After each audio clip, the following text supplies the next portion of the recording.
Good morning and welcome to round 3 of the Cricket West Indies on the 19 Women's Rising Stars Championship being held here in Trinidad and Tobago.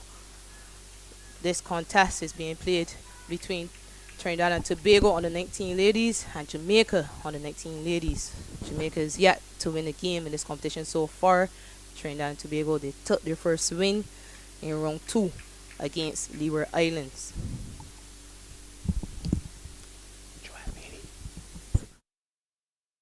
I'm joined by Joel Bailey. Good morning to you. Hi, morning Shakira. Morning to all.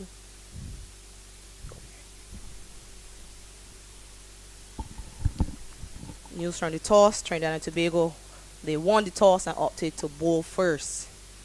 Jamaican skipper Donnell Deers was not too disappointed. She said she wanted to bat first. We have a late start due to weather, and we've lost 2 overs aside. So 18 overs being played. Match starting at 11:15. Umpire has just called play. It will be Kassar to start the bowling. Catch one that passes the off stump straight to wicketkeeper Pagu. Jamaica has not been having the best of tournament so far. They were defeated by Windward Islands on Thursday night at the Brown Cricket Academy and comprehensively beaten by Guyana yesterday at the Diego Martin Recreation Ground. So they're hoping to get on a winning note today against the host Trinidad and Tobago. Kassar is on target right away. First 2 deliveries aptly defended by the right-handed batter. Courtesy, the sun is out. When I arrived at the ground at 2 hours ago, it was covered. Thankfully, the sun is out and we're able to play. Chance for a run out at the non-strikers end. She eventually makes it. So first run on the board for the Jamaica ladies. Better throw, perhaps. Could have had either batter in trouble. Some more accurate throw to the bowler, that is.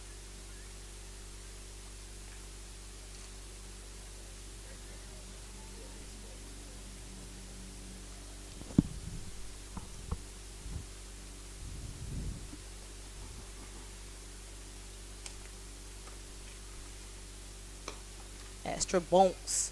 This one turned away into the onside. Fielder out sharp, mid wicket, cleans up.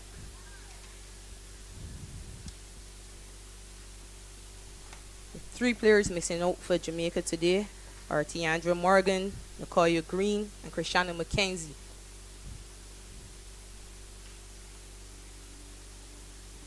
Down the leg side, first extras, and this could race away into the boundary. It does no. 5 wide signal by the umpire. One going down the leg side. And keep on able to take. Something I noticed yesterday in the Jamaica game that the keeper Sutherland feel into the pacer with a helmet, and I'm seeing Pagu here with a helmet to the pacer. May have hindered her movement on the leg side. Something she may have to think about.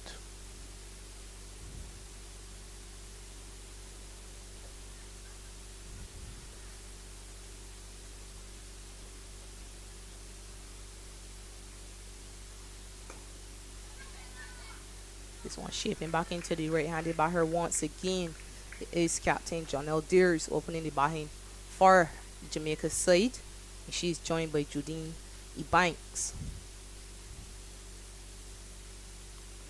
One thing Jamaica will have to try to avoid is an early wicket. Yesterday they had a wicket fed in their first over.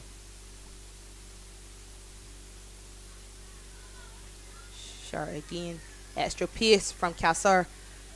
As always, the dot to finish the first over. 6 from it. Jamaica on the 19 ladies 6 without loss at the end of the first over.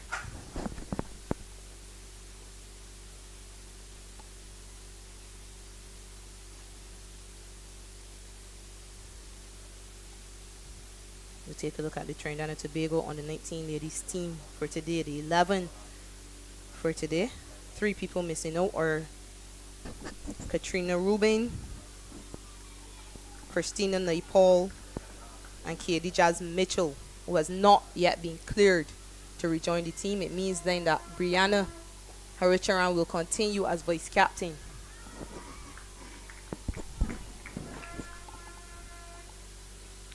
Taking up the attack from the northern end will be Amrita Ramtahal. So it will be pace from both ends to start the proceedings for Trinidad and Tobago.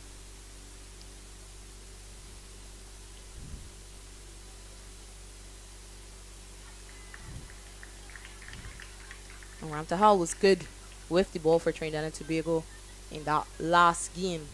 She sank down 4 overs and got 1 for just 16 runs.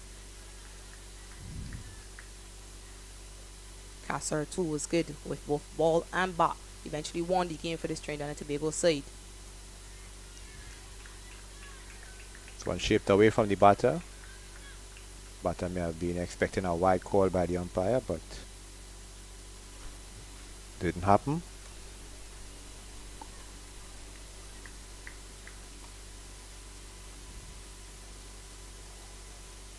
This time it's called a wide.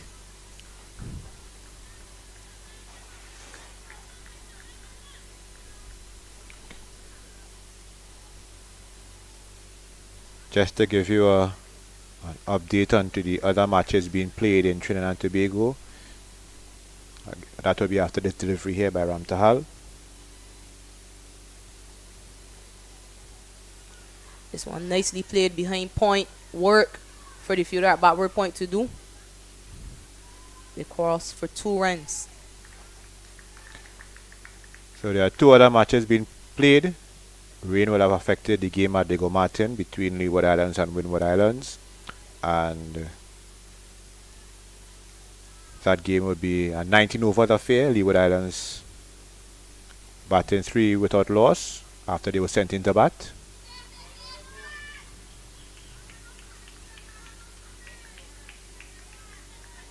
And at the Brian Lara Cricket Academy, now I'm not going to make this up, Guyana, who were emphatic against the Jamaica team yesterday, they were bowled out for 57 against Barbados.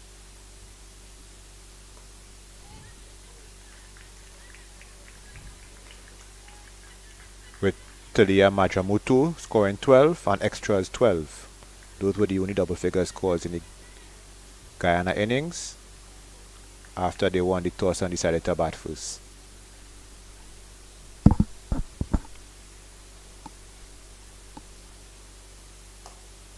Lovely drive to the fielder coming off the boundary from deep cover. Single to end the second over. Jamaica women move up to 10 without loss after 2 overs.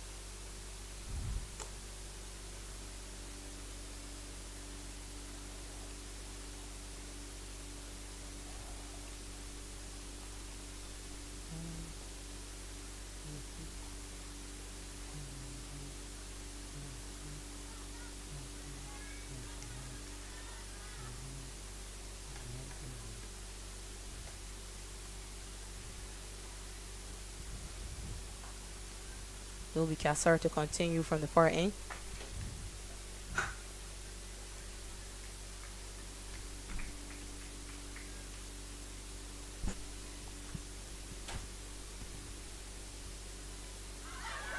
Loud appeal and given. So Kassar makes the first breakthrough. First wicket for Trinidad and Tobago. Ebanks stuck on the crease. See it on the replay shortly.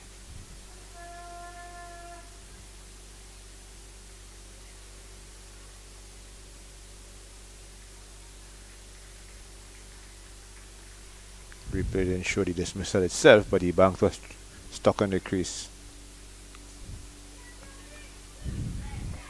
Remember, Trinidad and Tobago won the toss and opted to bowl first. So this is exactly what Captain Samara Ramnath was asking of her opening bowlers. Kassar has produced once more.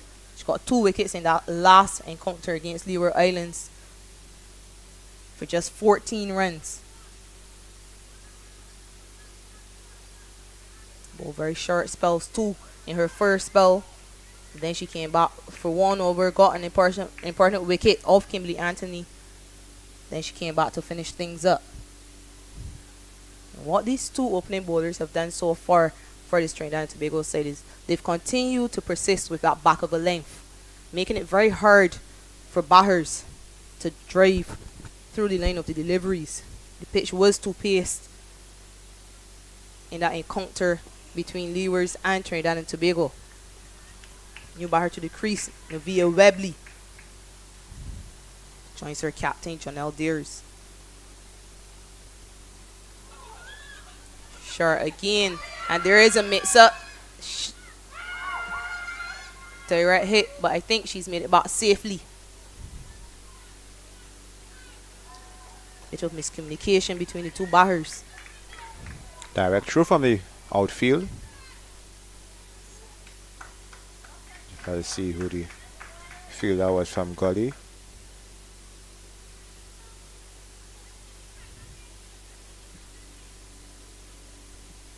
It was Captain Samara Ramnath.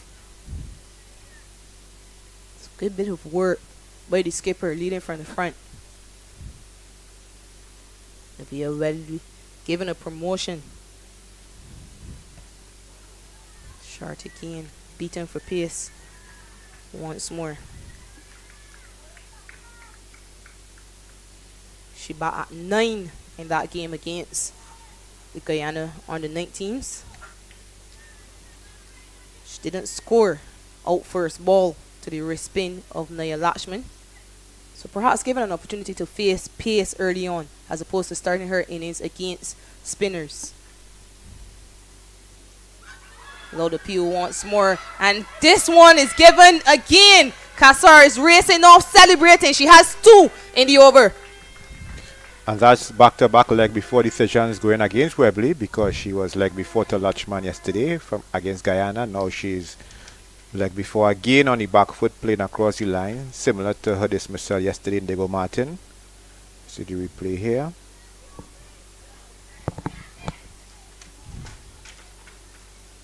Yes, again on the back foot playing across the line, and adjudged out by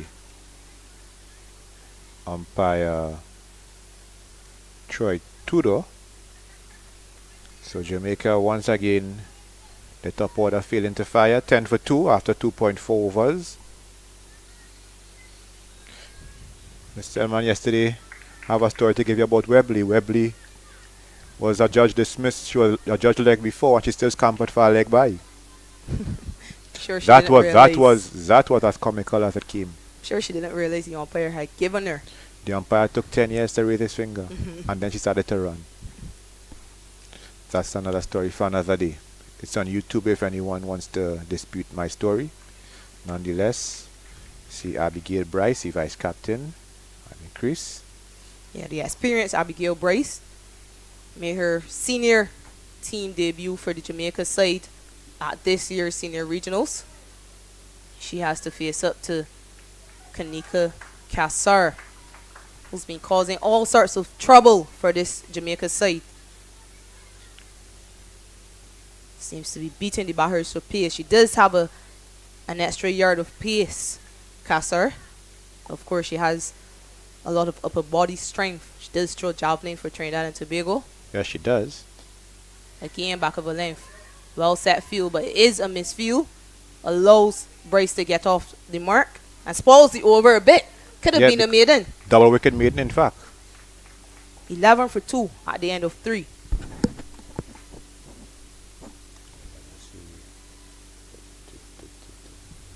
And this is a key partnership for this Jamaica side. He said they wanted to bat, but I'm sure this is not what Jonelle Deers, captain, would have been expecting. Well, she has a deputy with her, so they will have to consolidate and also keep the scoreboard ticking. Yeah, Abigail Bryce was top scorer for that Jamaica side in their encounter against Guyana. Top scorer with just 13, but a fairly healthy strike rate, 13 from 16 deliveries.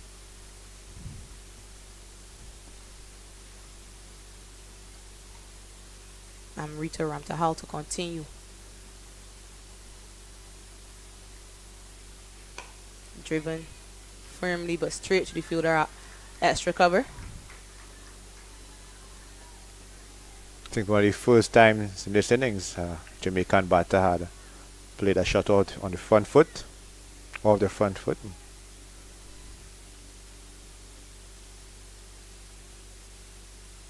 Goes for a big booming drive, but beaten and through to the wicket keeper. Ball move away from the bat, and Bryce again trying a front foot cover drive. Failed to connect as the ball went to keeper Pagu.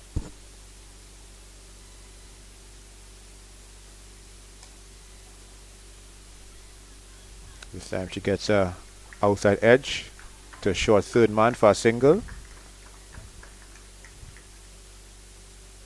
Death has been there from the start and has yet to get off the mark. In fact, she has only faced 3 deliveries. The 4th over being bowled by Trinidad and Tobago. Here the Sir Frank Warren ground, New Recent Augustine campus.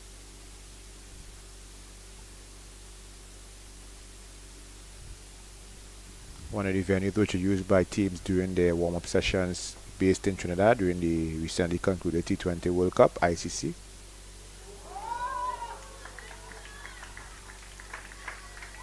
That one going under the bat of John Aldeers, attempting a drive towards mid-off, misses it completely and through to wicketkeeper Pagu. And the 2 fielders outside of the circle when Ramtahal is bowling are deep cover and deep third. Goes full again off the inner half of the bat and to the right of the fielder at mid-on, who does well and should keep it down to 2.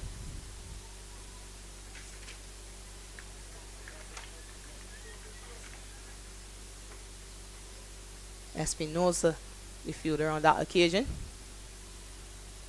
There were lots about Espinosa yesterday. Venezuelan born, first Venezuelan cricketer. Loud appeal, not outside the umpire. Clearly heading down leg. Struck on the full though, but seemed to be missing the leg stump as the 4th over concludes. 14 without loss, 14 for 2, my apologies. Jamaica against Trinidad and Tobago.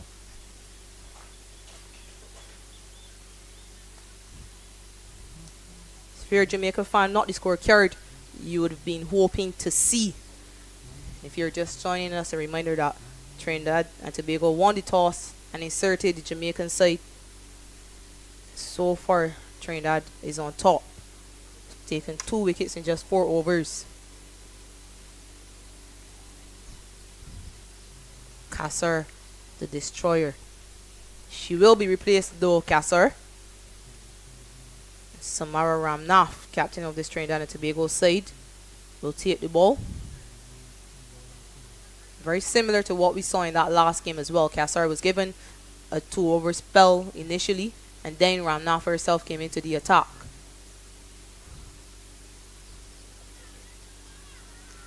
There is a long on and a deep mid wicket. As Bryce plays from the crease, he's able to reach mid wicket.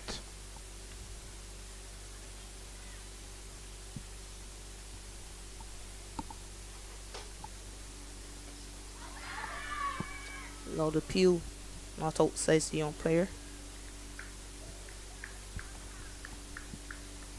Jamaica were bogged down by the Guyana spinners yesterday. You see if the Trinidad spinners are able to make a similar impact today.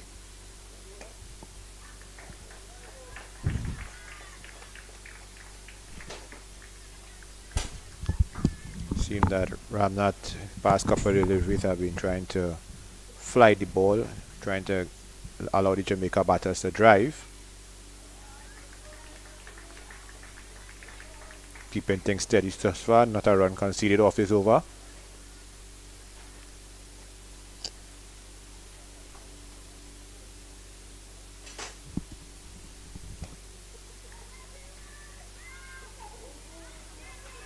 Almost a run out here. Diaz may have injured herself trying to get back to her crease. Seems as if she has indeed suffered an injury. May need some medical attention, and she does, as the umpire Tudor calls for assistance from the pavilion.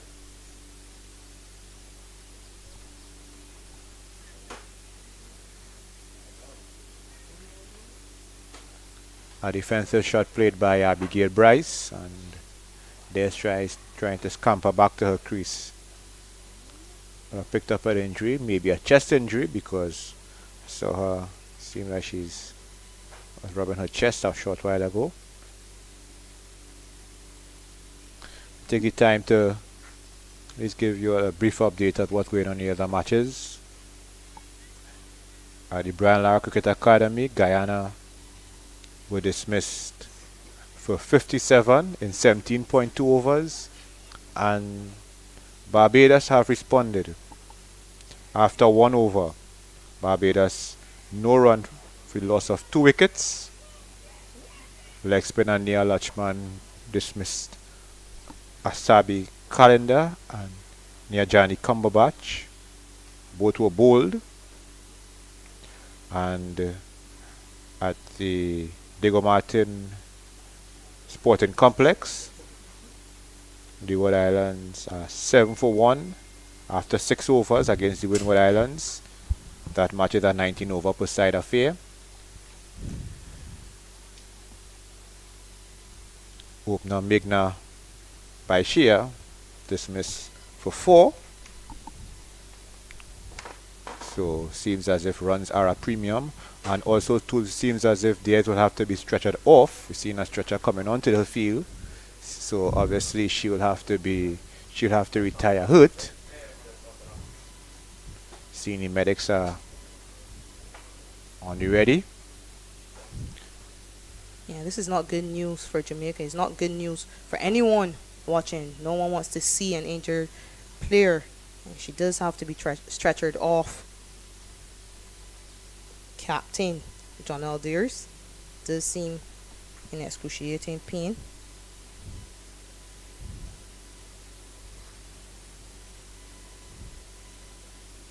A further disappointment for this Jamaica side.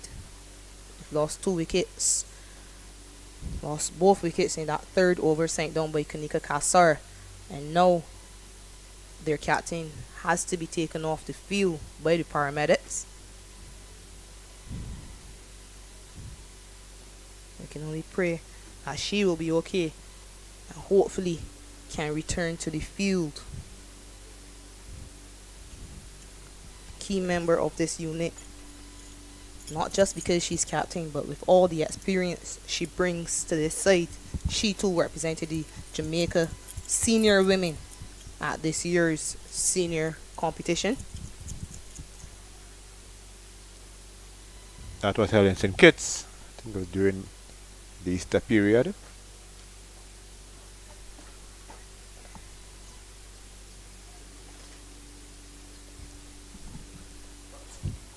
Really not a good sight to see, but we hope that they will be able to make a recovery, if not today, for Tuesday's encounter against Barbados, which will be staged here, which is scheduled to take place here at the UWI St. Augustine campus.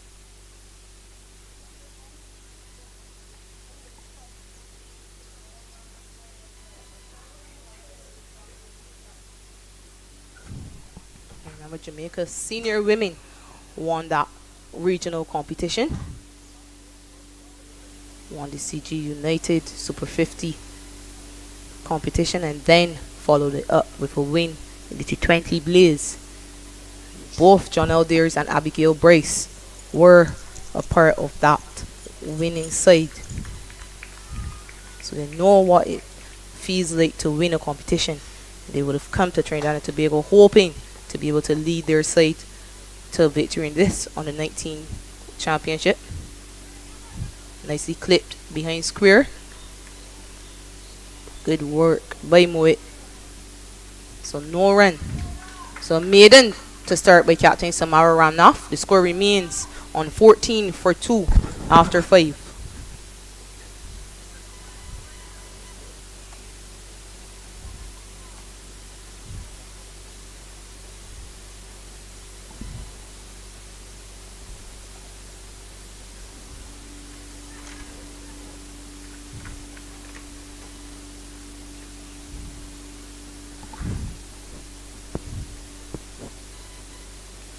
It will be the respin of Vice Captain Brianna Haricharan to close out the power play. Changing tactics to what we saw when Trinidad and Tobago took on Leeward Islands. Rita Ramtahal bowled 3 overs in succession. This time they've gone to their wrist spinner. Haricharan was economical in that last encounter. Just went for 13 runs. Bowled with lots of control. She does possess a googly as well. She could present a challenge to the new batter, Monica Reid, left-handed batter. Start short.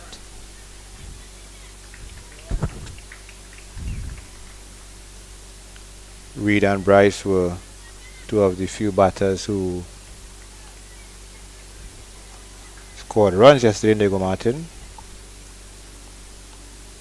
Yeah, by runs, what he means is they were the only 2 Jamaica batters to get into double figures.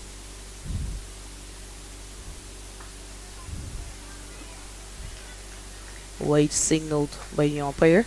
Short and way down the leg side.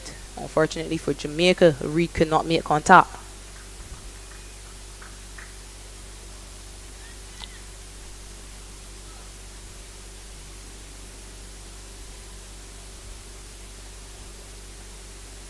Oh, that's the wrong end I was talking about. There it is. She did bowl out against Jazara Claxton, if I'm not mistaken, yesterday. Saw her coming and decided to bowl it. So it shows the level of skill that Haricharan possesses.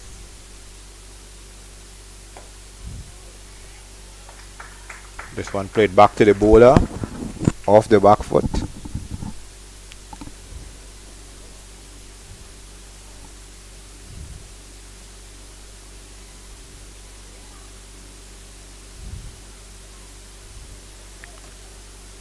Seems that it will be a no ball. It's just I saw the umpire.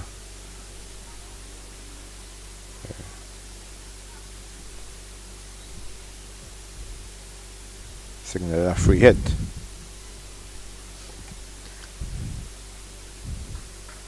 I'll be honest with you, I wasn't sure what the umpire was signaling there. It's the first time I've ever seen a free hit being signaled like that.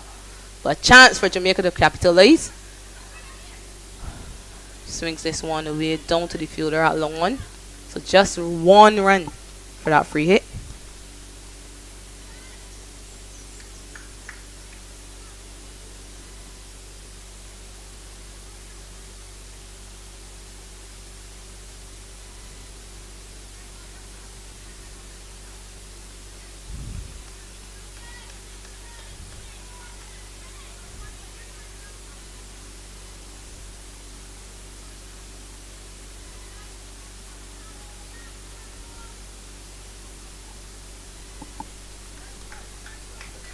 Bryce now prepared to face up to Haricharan's leg breaks. Neither forward or backward defensive. Ball could have spooned and gone anywhere, but trickled to the field. Espinosa at extra cover.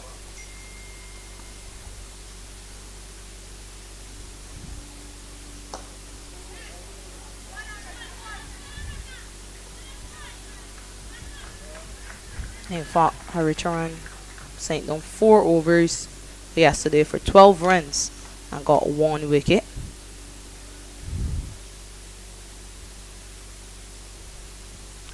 You don't need to calculate as to that economical return she had yesterday.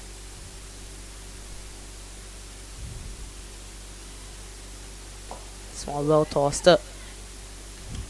Dot to end the power play. So 18 for 2 Jamaica on the 19 ladies at the end of 6 overs.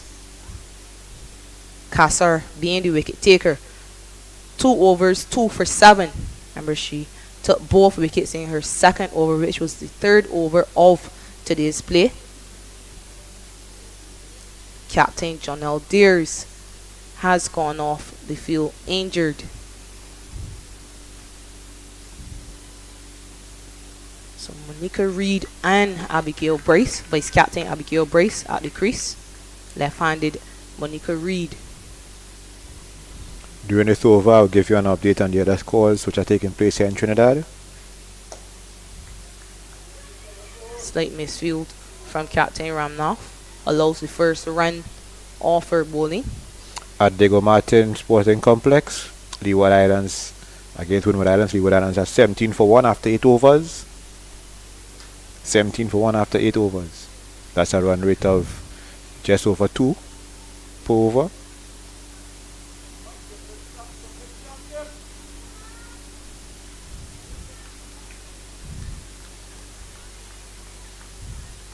That's a 19 over per side affair.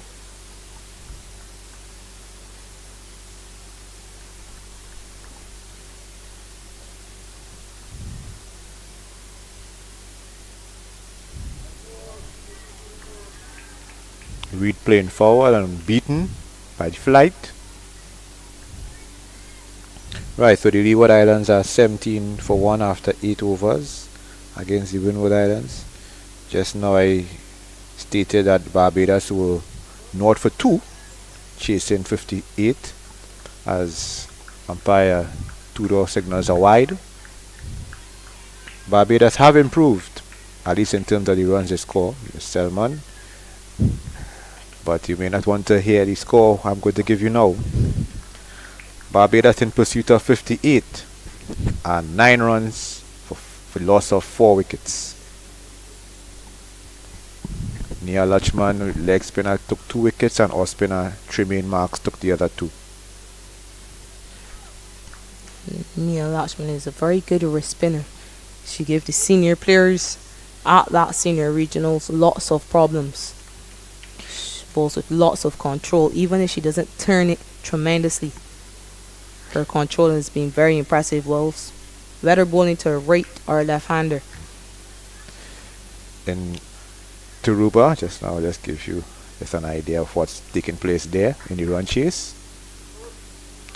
All 4 batters who were dismissed for naught. Sabi Calendar, Thiana Herbert Myers, Johnny Cumberbatch, and Ebony Brathwaite, all dismissed for ducks. The only batter to get off the mark is Alicia Bauman. She's not out on 8. Uses her feet and pushes this to the right of the fielder at mid-off. Cannot stop the single. So single to end the 7th over. Jamaica women move up to 21 for 2.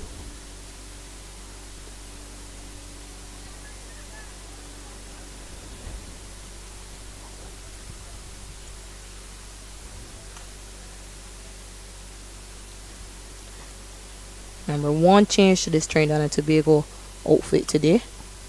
Young Moet is in place of Rubin.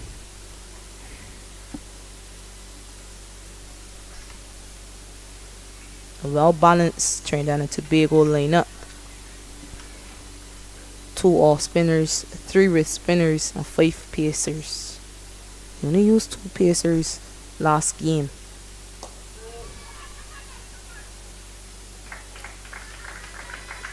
They were able to secure an extra bonus point. Remember, 0.2 points for every wicket taken by a pacer or a wrist spinner. That is left-handed or right-handed.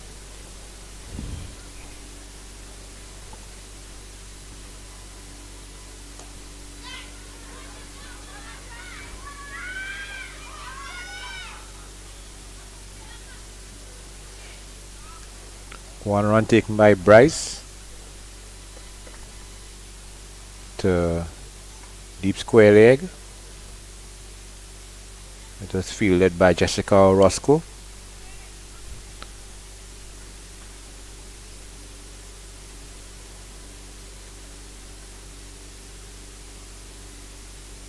Uses her feet, but she spoons the catch straight back to the bowler, Harich around, who puts it down. Life to Monica Reed. I have to check the replay just to verify if she dropped it or it fell short, but watching her body language, it seemed as if she dropped the catch. See on the replay.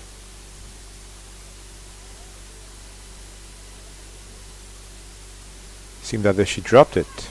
Watching her body language, seemed that it was alive.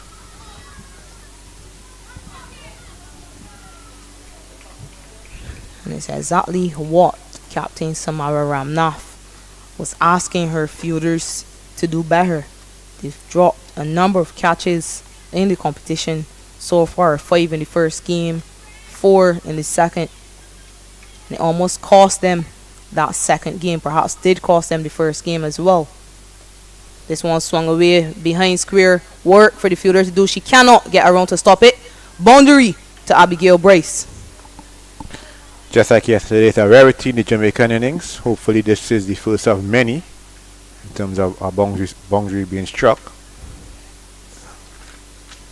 One thing I would like to see in this under 19 championship is players maintaining their concentration. Harry Charan may have been affected by the drop catch, conceding a 4 to try to keep her head up.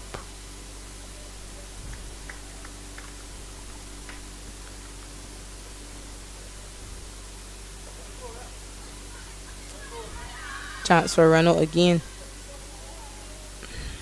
But Reed is safely home. So single to end the over. Most expensive over of the inning so far. It's gone for 8. Jamaica on the 19 ladies. Move up to 29 for 2 after 8.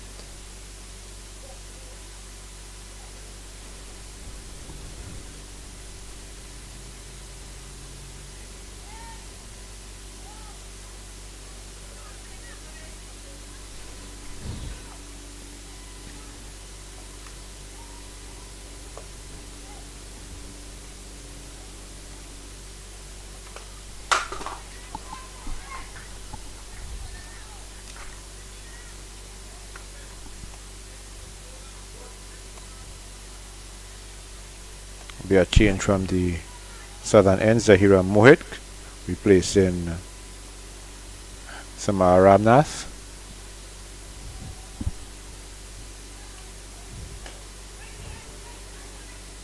Nicely driven, but well fielded by the fielder at extra cover. Harry Charan.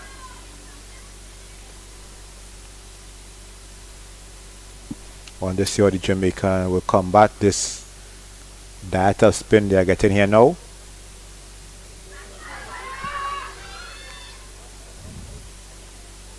Moet being added to the team for today's encounter means that Trinidad and Tobago have 3 off-spinning options.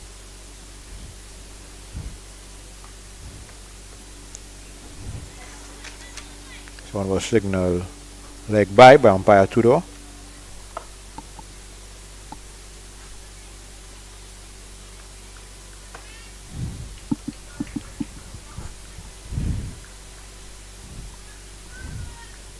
Moit deciding to go around the wicket, the left-handed Reed.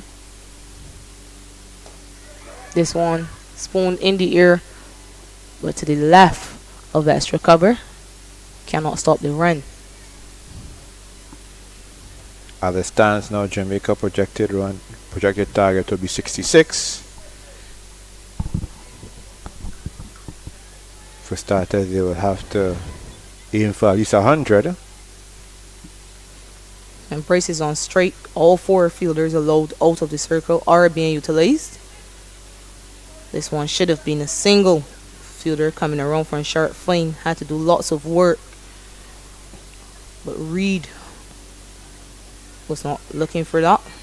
So there is a deep backward square, deep mid wicket, long on and deep cover on the boundary. Well tossed up. Comes off the outer half the bat, and this time they take this one. So perhaps making up for the missed chance earlier. They cross comfortably for a single. Perhaps the bowler then might have been the better option, perhaps.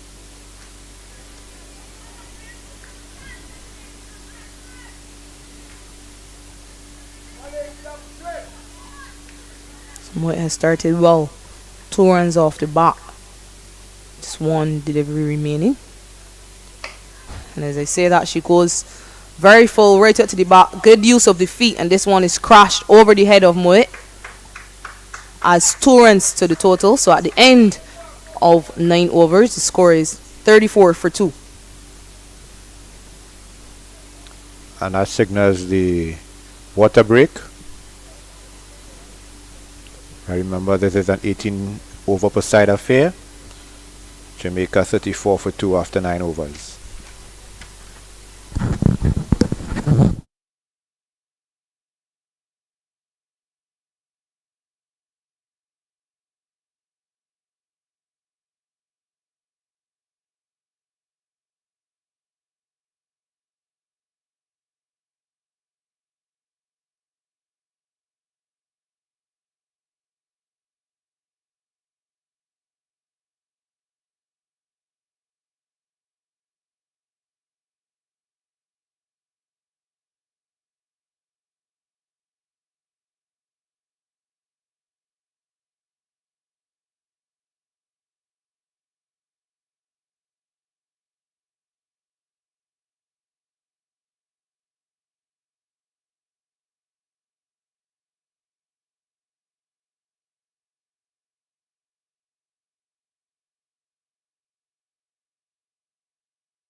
Sir Francois Grong in the St. Augustine campus. Trinidad and Tobago against Jamaica here in the CWI West Indies Under 19 Women's Championships. Jamaica 34 for 2 after 9 overs in this 18 over per side affair.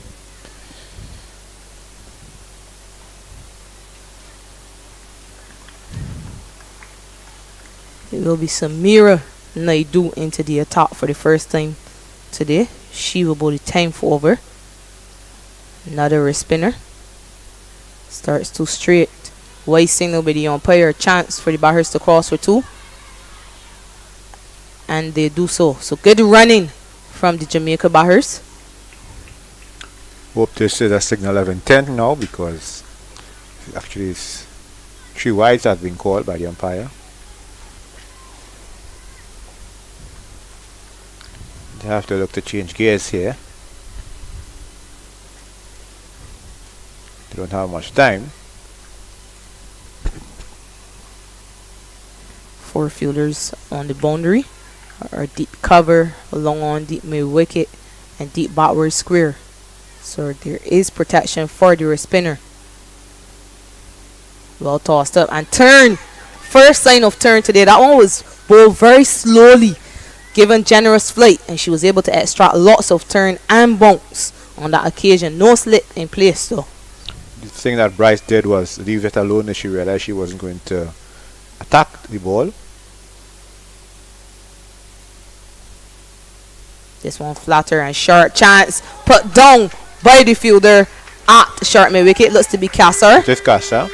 Good effort diving to her left, but a chance given to Bryce. So second chance for Jamaica batter.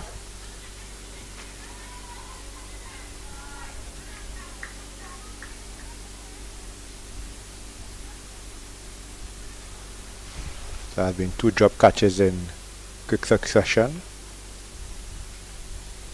Reed was let off when she was on 3 by Harry Chan, a quarter and bowl chance, and now Bryce on 11 dropped at mid wicket by Kasser. This should be a boundary. It will be. Orozco at deep square couldn't pick it up, and Mohit running to retrieve the ball. Ball dissected both fielders. Yeah, good shot by Vice Captain Abigail Bryce. Just using the angle. It was short and sank down the leg side. Just look at the way she steps out off stump. Outside of off stump, opens up so that she can get her hands through that shot and pulls it way behind square. Too much work for the boundary rider to do.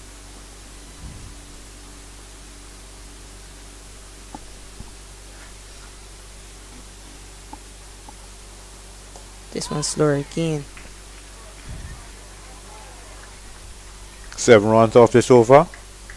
Don't know when last year I've said that. Don't know if we have said that a couple of times this match, that an over have gone for more than 5. But as I said, it may be a signal of intent by Jamaica. Nicely driven to the fielder at long on. Ramtahal moving to her left.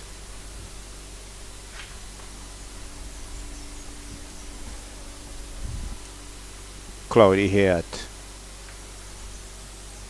St. Augustine, but no immediate threat of rain, which is a good sign.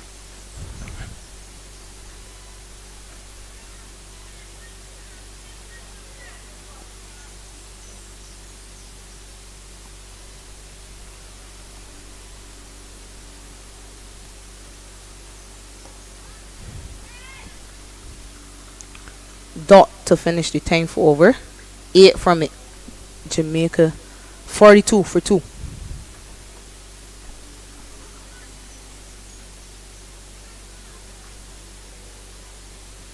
In the context of things, fairly expensive start by Samira Naidu.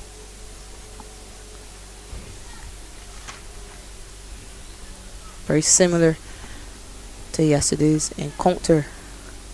She did start with the most expensive over of that innings. Went for 7 in her first over. There will be a short delay here as umpire Tudo has called for medical attention to Casa to see about her right hand after that drop catch. She was noticeably in pain during that over by Naidu.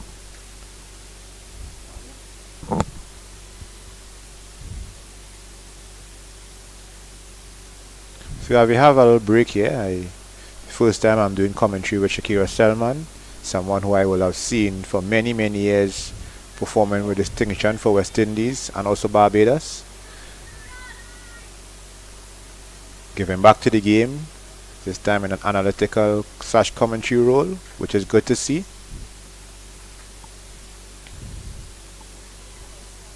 Yeah, I'm happy to be able to give comments on this, on the 19 Women's Championship. Glad for the opportunity to be around these youngsters. Mohit will continue from the southern end to Bryce. This one punched nicely off the back foot. Good diving effort by the fielder at mid-off, but she cannot stop it. Fielder does well running around from deep cover to prevent the boundary. 3 runs added to the total. Harry Charan and Ramtahal both diving over the ball. Partnership moves up to 31. No, 31 off 33 deliveries. So they're scoring quite quickly, these two. Adding some impetus to this Jamaica innings. Score is up to 45 for 2. During this course of the over, I have some updates from the other 2 matches. One of which will cause Selman some anger. Hopefully not, by the grace of God. And the scamper single. Good running again. Exactly what you want to see. Okay, Diego Martin, Leeward Islands. As I say, that game is a 19 over per side affair. Leeward Islands are in the 13th over at 37 for 1. Catherine being Basarion on 8 of 37 balls. Wow.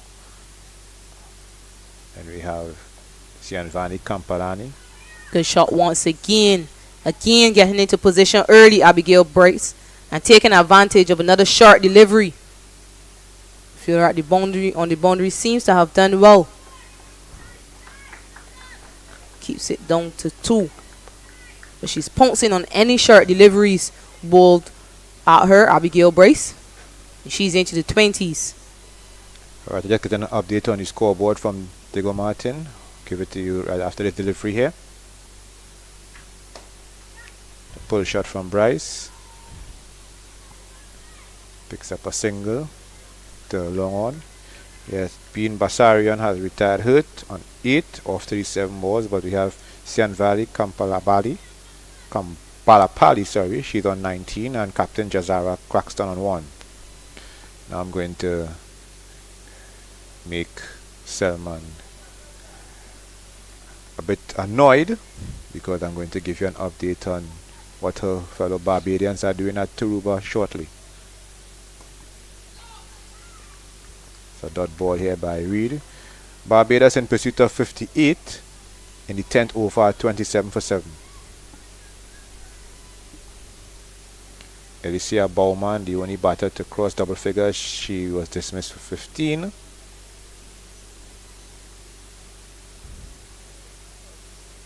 Well tossed up, but low appeal, and she's given stumped. So very good work behind, very sharp work by Tamika Pagu. Results in the wicket of Monica Reed. She has to go for 8. Well deserved wicket by Mohit.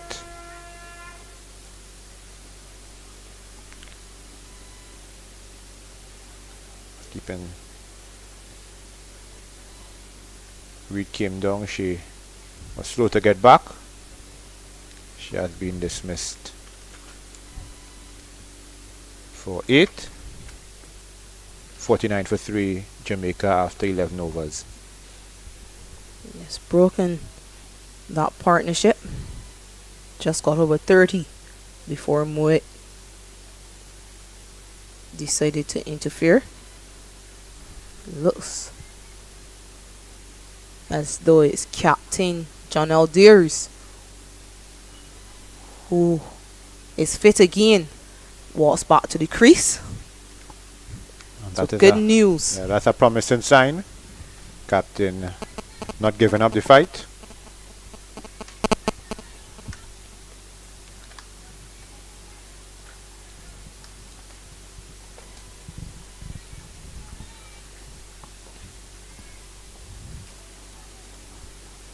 Captain John Aldeers back to the crease after being taken off by paramedics.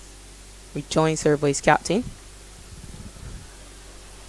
She turns this one behind square on the leg side. Gets to the non-striker's end immediately. That was Bryce actually.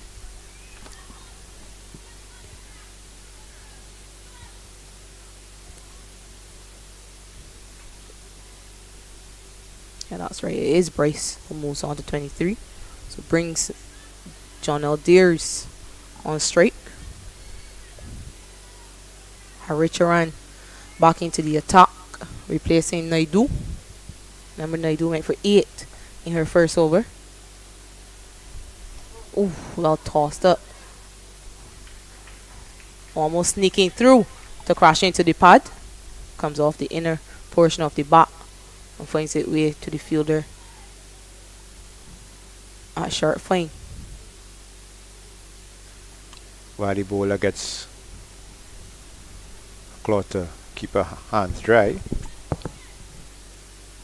During the assistance was Espinoza with a rag. She's feeding at mid-off. And Espinoza has been called into action, sorry. Drive by there straight to her at mid-off. Run taken. So there's goes up to 3.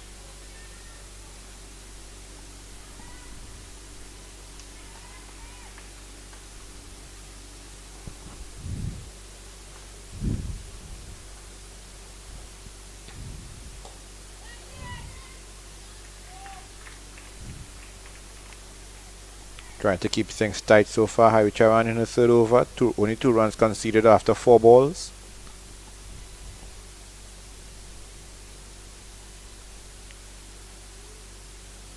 Uses her feet. Nicely driven, but straight to the fielder at mid-off. Who misfields.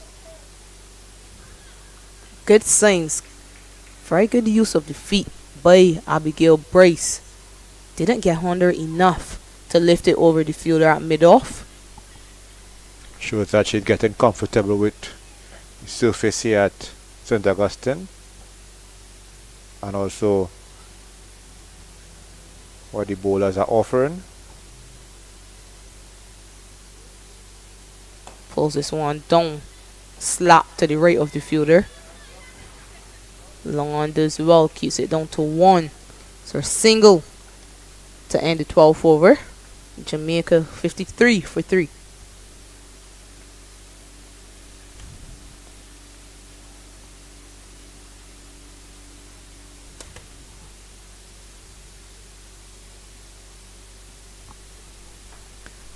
Six bowlers used by Captain Samara Ramnath so far. She herself is going to come back into the attack for her 3rd over.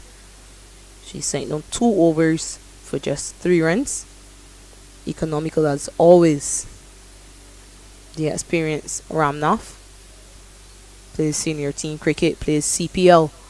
Got the opportunity to rub shoulders with players from all around the globe. I'm sure she would have learned lots from those players.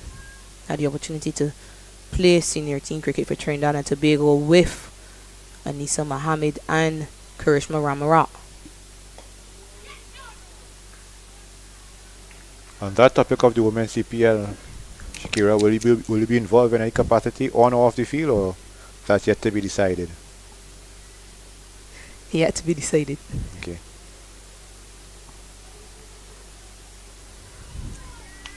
Play on a miss by Days. But I did see a post this morning from TKR showing that young Ramnath has been retained by the TKR Night Riders team. Who will have former Australia captain Meg Lanning in their lineup.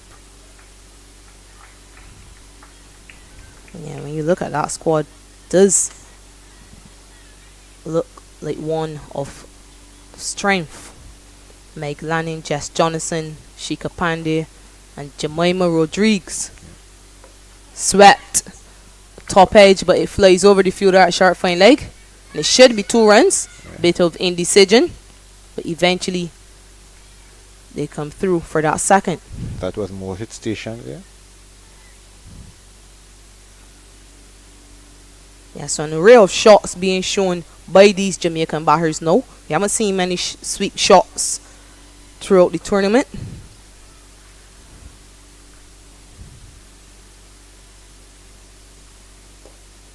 Good use of the wrist. It's very good cricket by these two, and they push for 2 as well. So excellent running, excellent cricket, excellent understanding of what is required by the Jamaican batters so far. Another 2 runs added to the score. Where the captain and vice captain at the crease. Impetus is on now, at least to try to carry the score to at least 90 or even 100. Or even more than that, they should be aspiring to. Quick single taken by Days. Yeah, nice soft hands to finish the over. 5 from it. Jamaica move up to 58 for 3.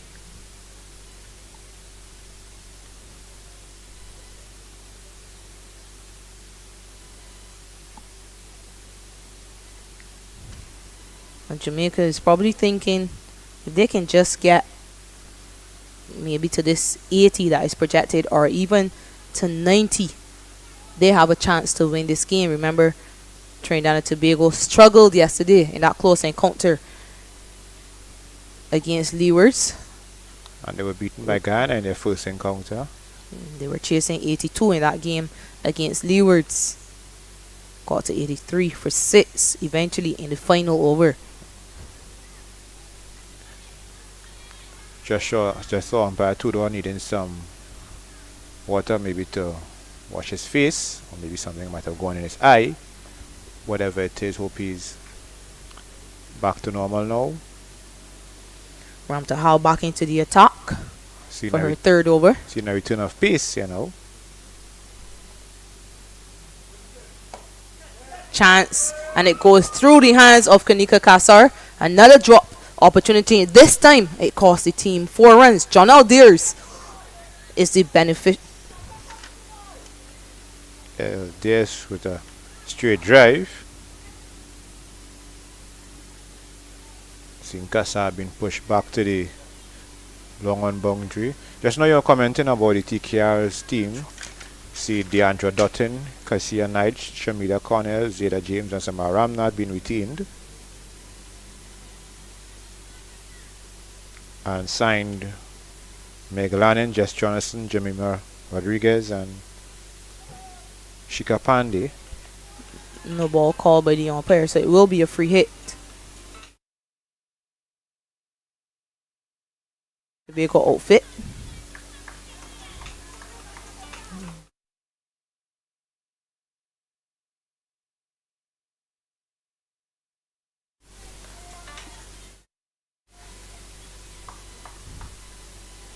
But Jamaica have to set a target, so the onus is on them not to be bogged down by Trinidad and Tobago bowlers.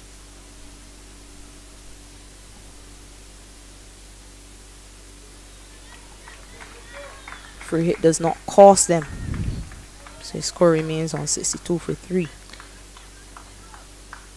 Okay, Shakira, I want to ask you a controversial question in a nice way. There's a vacancy out for chief selector of the women's team. I stay away from controversy. Okay. Thanks for your answer. This one short. Scramble for a single. So it seems that you far prefer giving back to the game, at least in this capacity, behind the microphone. I do enjoy giving comments, Okay.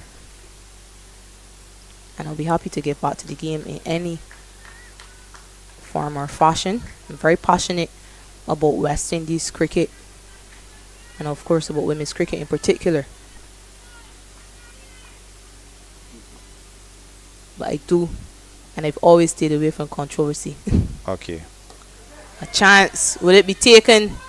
It is. Good catch by the bowler Ramtahal. Caught and bowl. She takes John Aldeers, deciding she will take it herself. Remember, John Aldeers was dropped a few balls ago when she struck Ramtahal for a boundary. This time, Ramtahal keeps her eyes on the ball all the way. She decides, I'm not leaving it for another fielder to disappoint me. 4 for wicket falls. Jamaica now 65 for 4. Second caught and bowl opportunity offered. This one taken by the bowler Ramtahal, her first wicket in her third over. She has figures of 1 for 13 and Jamaica 65 for 4.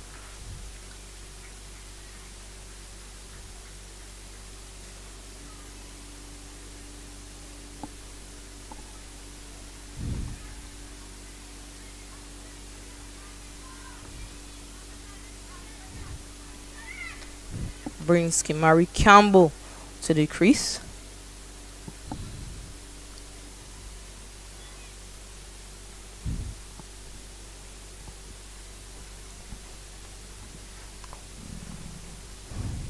Four fielders still outside of the circle.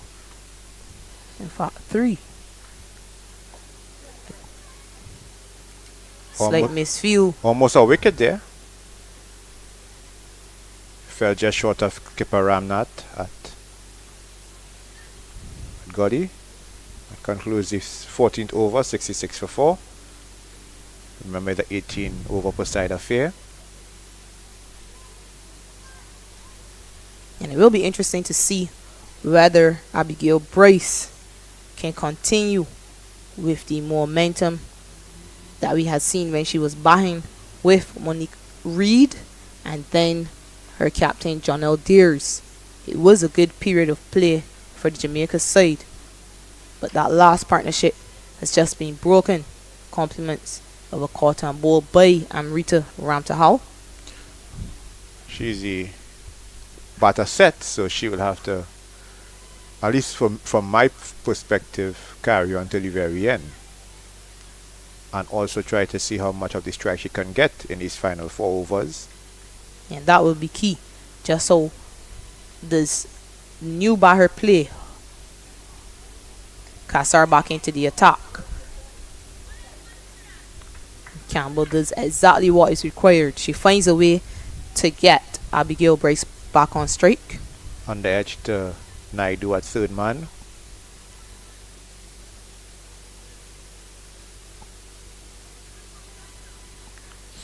Remember, actually, it's a no ball. Umpire signaled a free hit. Yeah, I think it was because of a fielding discrepancy, perhaps.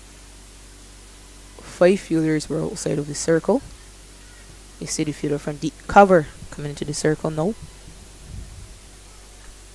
Full toss, and Bryce can only manage to pick out the fielder at short mid wicket. Roscoe gets no run. So it doesn't cost this Trinidad and Tobago side. Remember, because it's an 18 over affair, it means only 3 bowlers can bowl 4 overs, and 2 will bowl 3 each. Extra bounce by Kassar, low appeal, and she gets the wicket again. She's introduced at the right time. Bounce again, forcing the edge of Bryce and taken by Pagu, sorry, and at the 5th wicket down for Jamaica. Unfortunately for them, it was the set batter Abigail Bryce, the batter who I said a few minutes ago need to quote unquote hug the strike and stay to the very end. Hope I didn't jinx her, as she's dismissed for 25 of 35 balls, faced struck 2 fours, and Jamaica 68 for 5 in the 15th over. Yeah, good knock by vice captain Abigail Bryce. She came to the crease when her team was in a spot of bother. Got to 25 and really rebuilt the innings alongside Monica Reed and her captain Jonelle Deers. But now she's dismissed. And you have to wonder whether Jamaica can get up to that projected score of 85. Extra pace of Kanika Kassar causing problems once again. Good captaincy though by Samara Ramnath. She did this last game. She got Kassar back into the attack when she knew she needed a wicket. So she didn't let the game drift. She reintroduced her pacers at the right time. And every time she's done that, it's resulted in a wicket. Remember, Ramtaha was brought back into the attack the over before she got a wicket, and now so has Kassar. So really good captaincy, and the bowlers answering the call of their skipper. One wonder if the Jamaicans may have gotten too comfortable for sense of security with all the spin they were facing.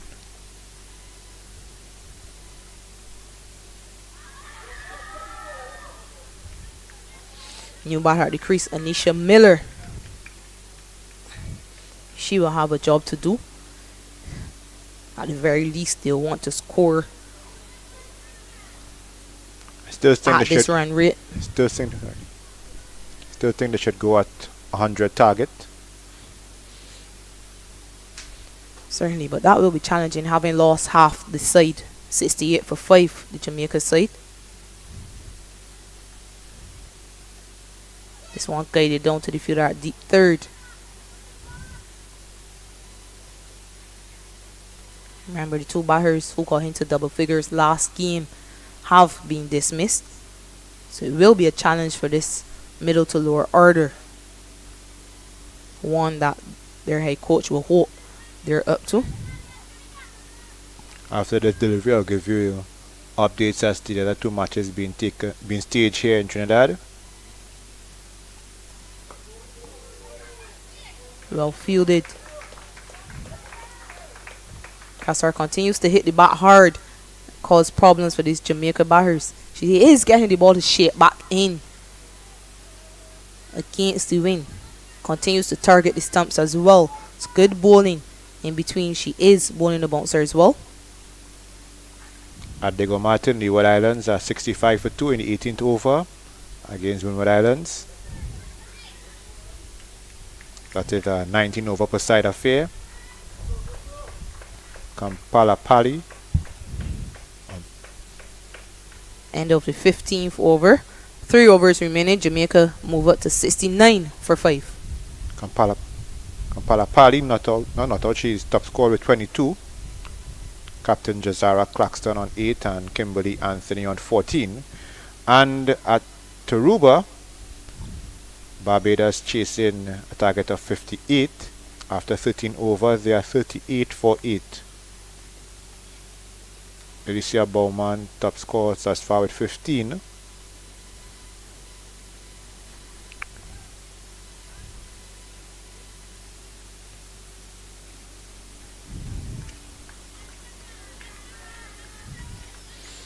So just 1 over for Ramtahal.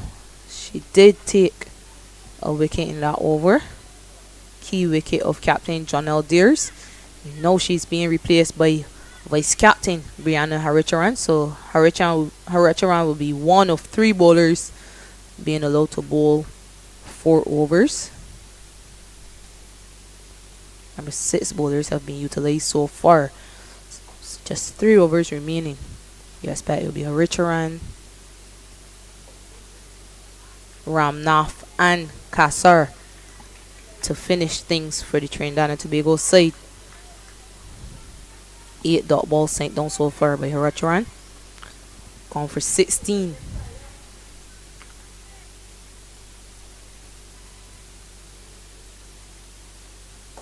This one swung away through the leg side to the fielder coming off the boundary. Just 1 run. Pretty tight field being employed here by Samara Ramnath. We are into the 16th over, but just 2 fielders outside of the boundary. The circle, forgive me. Actually 3 fielders. The fielder at long on is halfway. So putting pressure on these Jamaica batters. How did that miss? Beats everyone. Beat the batter and then the wicket keeper. Oh, leg by being signaled by the umpire. Wondering about this bowling change. I wonder if Ramtahal maybe switch to the southern end to bowl the 17th over, and if Kasar will be brought to the northern end to bowl the 18th and final over.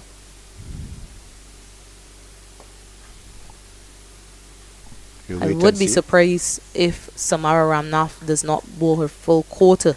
She's bowled 3 overs for 8 runs, so she can bowl another over. She hasn't taken a wicket, but she's been the most economical bowler all day for the Trinidad and Tobago side. And she is the captain. And bowl down. So she tried to swing across the line. Anisha Miller cannot make contact and loses her wicket. 6th wicket for the Trinidad and Tobago side. Jamaica moved to 71 for 6. Just check. Yeah. Miller exposed all 3 of her stumps. Told the bowler, in essence, if I miss, you hit. And the bowler duly obliged. Miller dismissed for 2. Jamaica 71 for 6. Yeah, she had been targeting that leg side from the time she came to the crease, Anisha Miller. This time she's unable to make contact. It results in a wicket for the leg spinner, Brianna Haricharan, which means a further 0.2 points for the Trinidad and Tobago side. They've already accumulated 0.8 prior to that, so that's an extra point for Trinidad and Tobago. 4 wickets falling to the Pacers, 3 for Kasar, 1 for Ramtahal, and now 1 to the wrist spinner, Haricharan.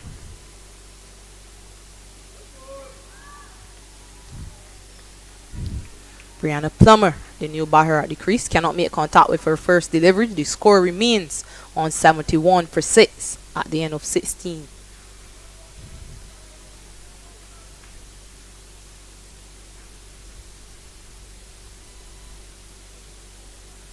Seeing Kasar with the ball, so Kasar will be bowling the penultimate over, so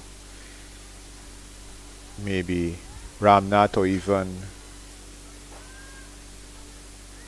More or less, maybe Ramnath in fact may bowl the final over. Wait and see. But Kasabi bowling the penultimate over. Remember the 18 over per side affair here. Late start due to rain. Yeah, we will wait and see who will bowl the final over. For now, it's Kassar to continue. She has 3 wickets, following up that 2 wickets she took yesterday against Leewards. Good scramble from the Jamaica batters, crossing for 2. If it is Samara Ramnath to bowl the final over, it will mean it will be the first time she's bowling from this near end. Sun is back out here at UE, St. Augustine campus.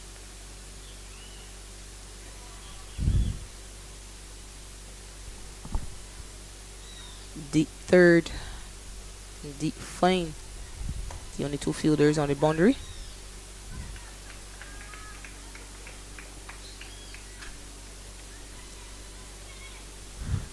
Penultimate over and just 2 fielders outside of the circle. That's the confidence Ramnath has in her bowler. And Casa deserves it. She has impressed here with her pace and her bounce. Trouble the batters. This one swung away. A chance for the fielder at mid-on. Cannot get there in time. 1 bounce to her. Single added to the total.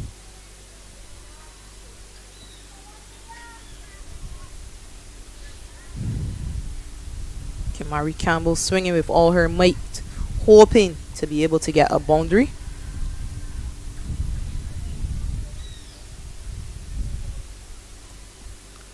Brings Brianna Plummer on strike. She will be tested by the pace of Kanika Kassar.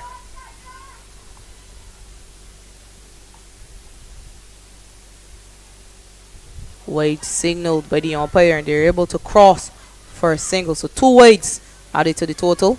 Kassar just struggling with her line to the left-hander. Selman may be better suited to Kassar's bowling action, but I'm watching her left arm as she prepares to bowl, and somewhat it reminds me of Shannon Gabriel, the way how he delivers. I just have to take a look at it here just to ensure that is the case. How she had her left arm outstretched, it looks somewhat like Shannon Gabriel. Wide again, so 2 extra runs given to this Jamaica side, and they will be thanking Kassar for every extra run she gives them, creeping closer to that 80-run mark. Yeah, I'm watching Kassar's bowling action, and in a way it reminds me of Shannon Gabriel. I don't know if he might be her favorite bowler. Attempts a bouncer. Kassar goes through on the bounce to the wicketkeeper Pagu. It's good to see this aggression from the young fast bowlers. Credit must be given to Cricket West Indies for the point system, the bonus points being awarded to fast bowling, and also to wrist spin. We've been hoping to discover wrist spinners and fast bowlers. So good signs. And I'm always impressed when I see a fast bowler coming out of places like Trinidad and Guyana. We are notorious for low and slow wickets. Which means it's very hard work for the fast bowlers. So you can understand why a youngster coming up is reluctant to become a fast bowler. It's hard work regardless of what you're bowling on. Even harder on these placid surfaces. Extra pace again. This one turned into the onside. A chance for a run out. Good running once more by Kimari Campbell.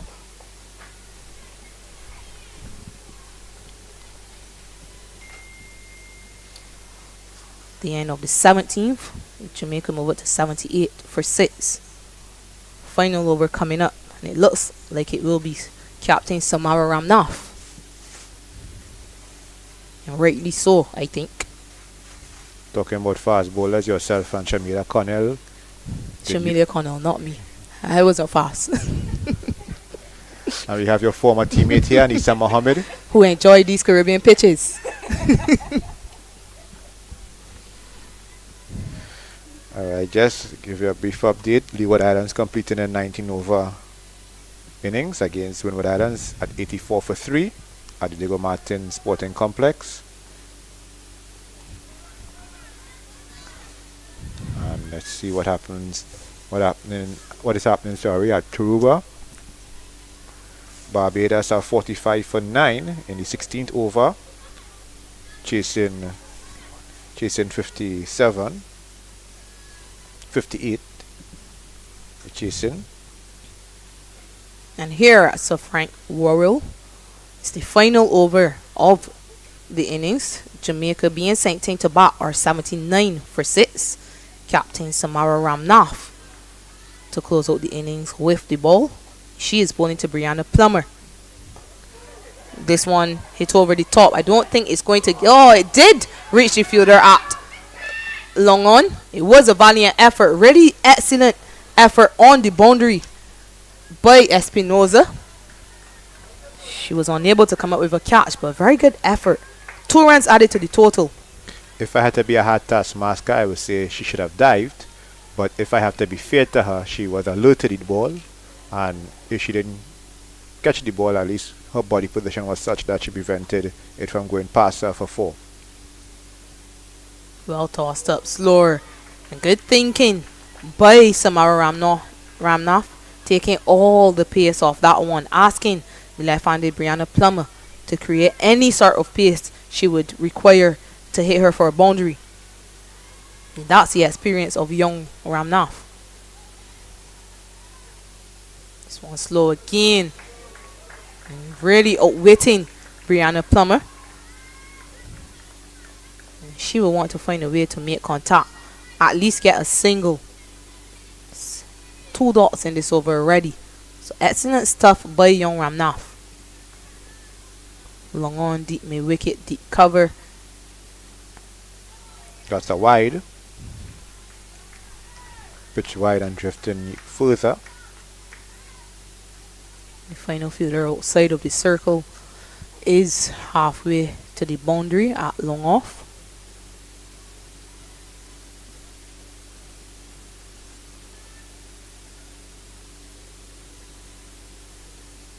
Slow again, a chance for a catch, and it is held. So first wicket for Samara Ramnath, and well bowled, clearly outwitting Brianna Plummer. 82 for 7 now, Jamaica. Seemed that the plan was to keep the ball away from the bat. Let Plummer try to force the ascendancy. What happened was that she just pooned one which was taken by Mohit, running in from short third man. 82 for 7 now, Jamaica. 2 deliveries to go. We see Christine Sunderland. Yesterday she came in at number 11, wicketkeeper. Now she's coming in at number 9. So she has gotten a promotion, so to speak.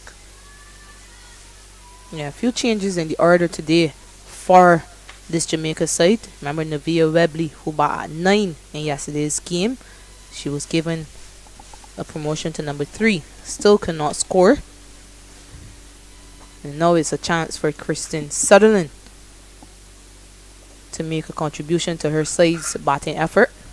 82 for 7, final 2 deliveries. She's able to make contact, but she cannot score. So last delivery coming up. A very good over by Captain Samara Ramnath.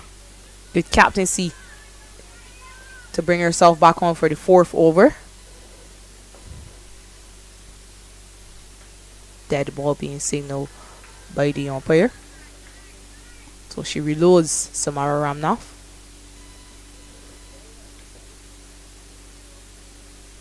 This one flatter. And again, Kristen Sutherland cannot score. So just 3 runs and a wicket from the final over. 18 overs completed. It is the end of the Jamaica innings, and they finish on 82 for 7.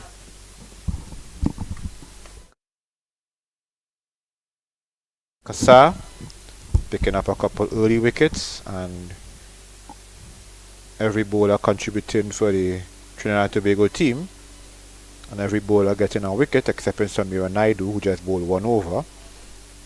Kassar finishing with 3 for 18, one apiece to Amrita Ramtahal, a fellow pacer.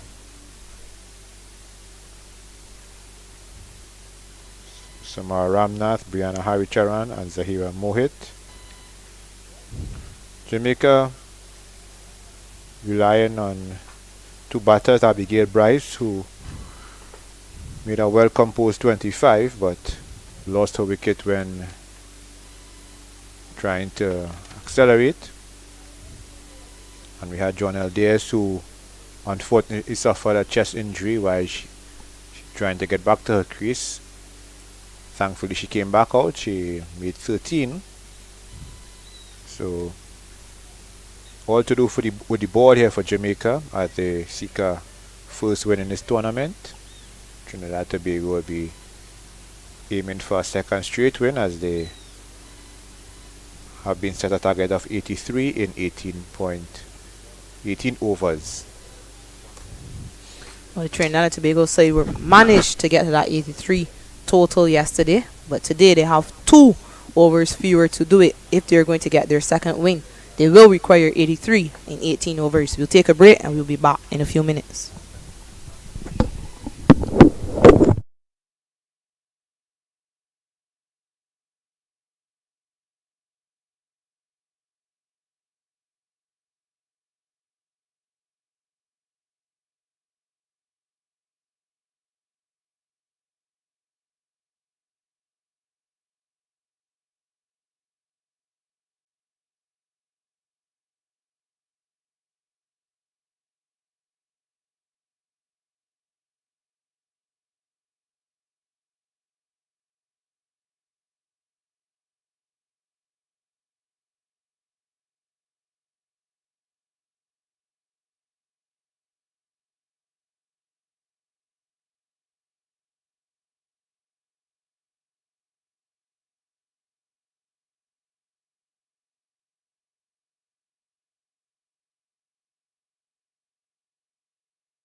Welcome back to round 3 of the CWI on the 19 Women's Rising Stars Championship here at Sir Frank Rural Field. It is Jamaica against Trinidad and Tobago. Trinidad and Tobago now need 83 runs if they're going to get their second victory of this championship. They need 83 from 18 overs. Remember, it's a shortened game because of rain in the initial phases of the day. Game started at 11:15 and Jamaica were inserted by Trinidad and Tobago. They managed to get up to 82 for 7, compliments of 25 by Vice Captain Abigail Bryce. It will be Campbell to bowl first from this close aim. And she is bowling to Samara Ramnath, captain of this Trinidad side. Ramnath finally got some runs for this Trinidad and Tobago side in that last game. That last game was against Leeward Islands. They were also chasing 82 on that occasion. Trinidad and Tobago eventually got it to 83 after losing 6 wickets in the final over. This one wide outside the off turn by Campbell. Good afternoon to all. It's after 12 p.m. Campbell, who took the new ball yesterday against Guyana, doing the honors again today. She didn't take a wicket yesterday, Campbell, but she bowled 3 overs for 18 runs. This one will be called a wide by umpire Williams. Yeah, they will be hoping that she can get an early breakthrough in this encounter. They'll be hoping for the praised scalp of Captain Samara Ramnath. Ramnath scored 35 in that win against Leeward Islands. Very handy knock. This one much better. Better lined, I should say. Ramnath still decided to leave it alone, but was well pitched up by pacer Campbell.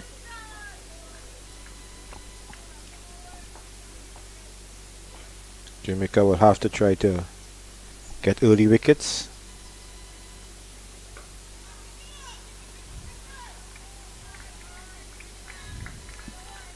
Ramnath off the back foot, trying to force this one through the covers. Was only able to pick out Webley at extra cover. Jamaica employing a 6-5 field here. 6 on the off and 3 on the on.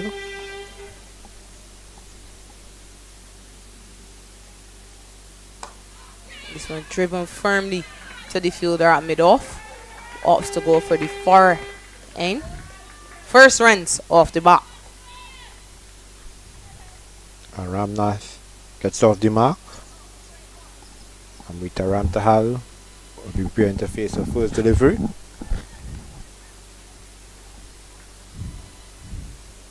Left-handed batter, Amrita Ramtahal. This is not going to be easy for this Trinidad and Tobago side. Remember, they struggled in that first encounter against Guyana, which they eventually lost, and then they struggled yesterday to cross that total and get to 83. They do have very capable batters, especially Captain Ramnath and Vice Captain Brianna Haricharan. The end of the first over goes for just 2 runs. Trinidad and Tobago 2 without loss after 1. Before the innings break, I was mentioning what was going on in these other matches. One match has been completed, Barbados against Guyana.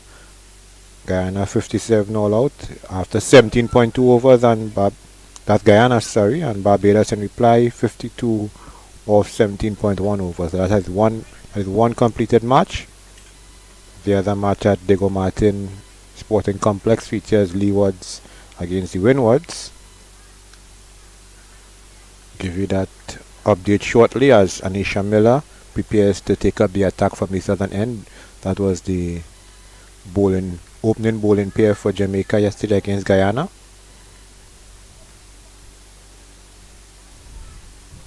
Yeah, the off spinner, Anisha Miller. Start short and flat. Turned away into the onside, but no run. There is a deep mid wicket on the boundary. Seems to be the lone boundary rider. A slip in place. And that slip is being taken out immediately. She goes to short mid wicket. So short fine, short backward square, deep mid wicket, short mid wicket, and mid on. Fielders on the leg side. Back to away and punch straight to the fielder, extra cover, who cannot pick it cleanly. That's Campbell. I have an update to give you from Diego Martin. Windwards in a 19 over per side affair. They're chasing a target of 85. They are 5 runs for loss of 3 wickets, including skipper Zeta Jane for first ball duck. She was bowled by her opposite number, Jazara Claxton. Claxton, in fact, has taken all 3 wickets to fall for the Leeward Islands team, so she's leading by example with the ball. And certainly Claxton will be happy with what she's been able to do so far. She was very disappointed yesterday when her side lost that game. She only ended up bowling 2.3 overs. 3.3, forgive me. No, actually it was 2.3. She didn't bowl her full quota. Then I spoke to her after the game, and she mentioned that she was a bit ill, and therefore wasn't sure her body could manage the full quota. A late call for a run. Could be a run out. Well thrown by the fielder at mid-off. Allows Ramnath to make it safely. Seems that Claxton is making up for it today. A very talented, athletic youngster, Jazara Claxton. Another youngster who's involved in athletics, track and field. Did he have Tafalon for her country, St. Kitts and Nevis. Full toss, flicked into the onside. Fielder at deep mid wicket does well. 2 runs added to the total. A good bit of timing by Samara Ramnath. Talking about women players who are really involved in other sports, I know your former teammates Deandra Dutton and Haley Matthews were involved in athletics at the Carifta level. And Brittany Cooper also plays club football here in Trinidad. This one pulled away. And a nice diving save by the fielder at square leg. It's good energy in the field by the Jamaican fielders. A dot to end the over. 4 from it. Trinidad and Tobago 7 without loss at the end of 2.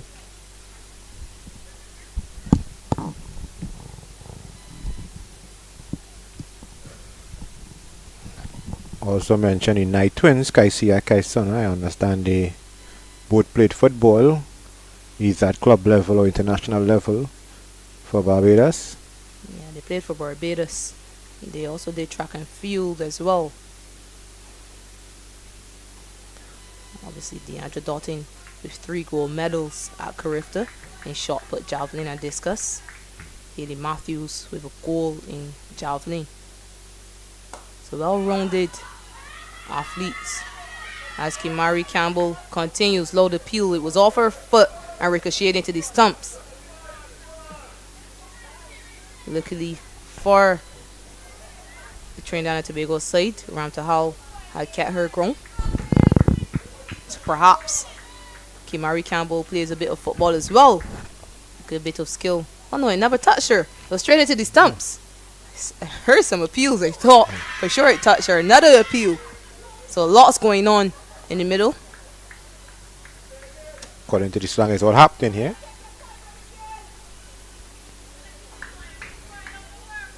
Good to see the Jamaicans showing some energy in the field. Fielders trying to cheer up the bowlers.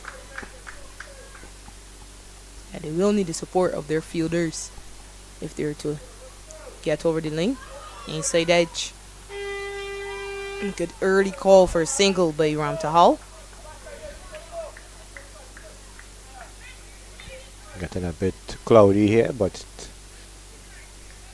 today has been a mixture of sun and cloud, but no immediate threat of rain. Hope the rain stay away until 5 p.m. when we will all be out of here. Even the groundsmen will be out of here by then. We should be out of here.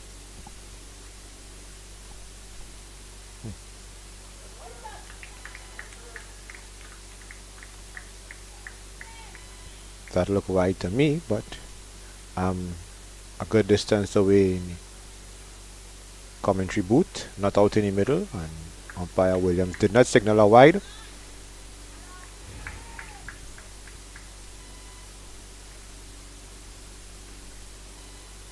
Now this one is similarly lined, and umpire called a wide, and they're scampering a by, so that will be two wides to the Trinidad and Tobago total. Good alertness by skipper Ramnas to steal a by. Every run counts, obviously, in a run chase.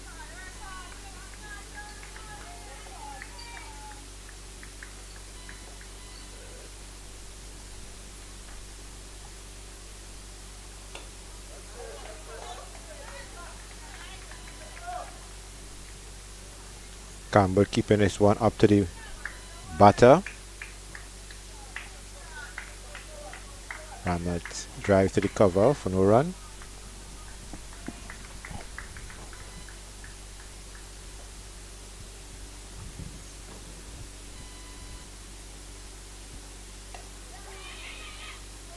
Excellent cricket.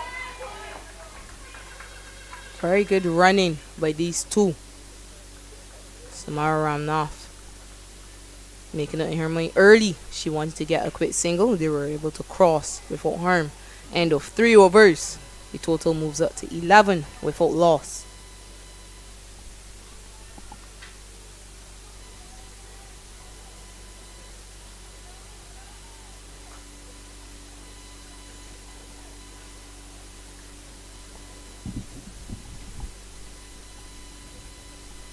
Anisha Miller will be continuing from the southern end. So it'll be pace from one end and spin at the other end.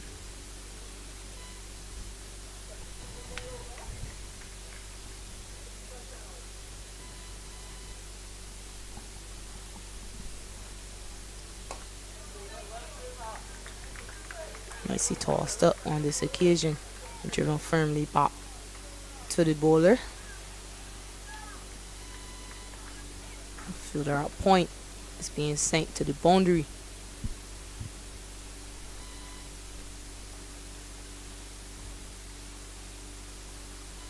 I don't know if the umpire may be checking some movement behind the side screen.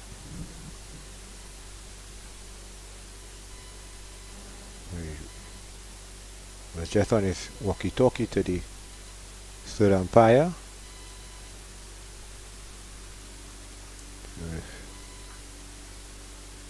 What may be the problem?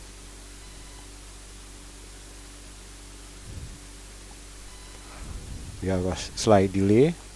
Just give you an update as to what's going on in Diego Martin.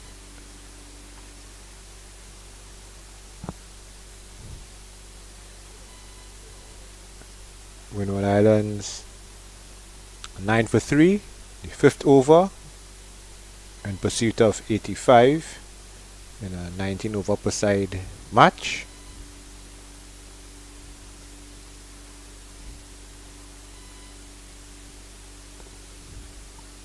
Everything seems to be sorted here now. Anisha Miller will continue.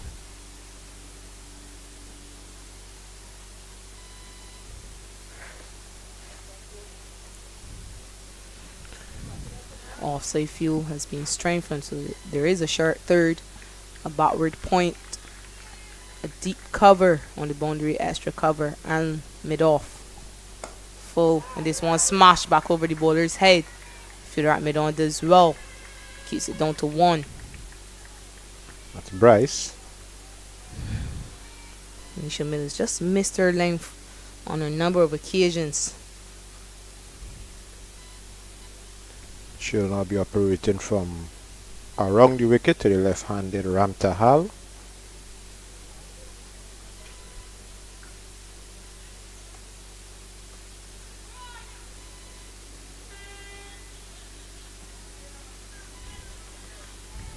Fielder from square leg being sent to the boundary. So deep cover and deep square, the two fielders outside the circle. Remember, we are still in the power play, so only two fielders allowed outside of the circle. And she's bowled down. Then all ends up Rita Ramtahal. Anisha Miller finally finds the right length, and she castles Ramtahal. Jamaica have their first wicket. Ramtahal footwork had to be called into question here. She was neither forward nor back.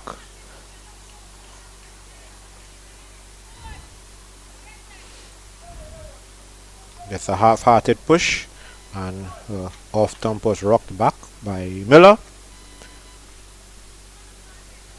So that's the end of Ramtahal. She's dismissed for 1. Trinidad and Tobago are 12 for 1 in the 4th over. Brings vice captain Brianna Richaran to the crease. It's not the first time we've seen Ramtahal caught on the crease. Yesterday she was dismissed by a pacer, albeit, but she was caught on the crease again. So perhaps just not picking up the length of the delivery early enough to get herself either well forward or back. So Trinidad and Tobago 12 for 1 halfway into the 4th over. Another delay. This time captain seems to be in a meeting with both umpires.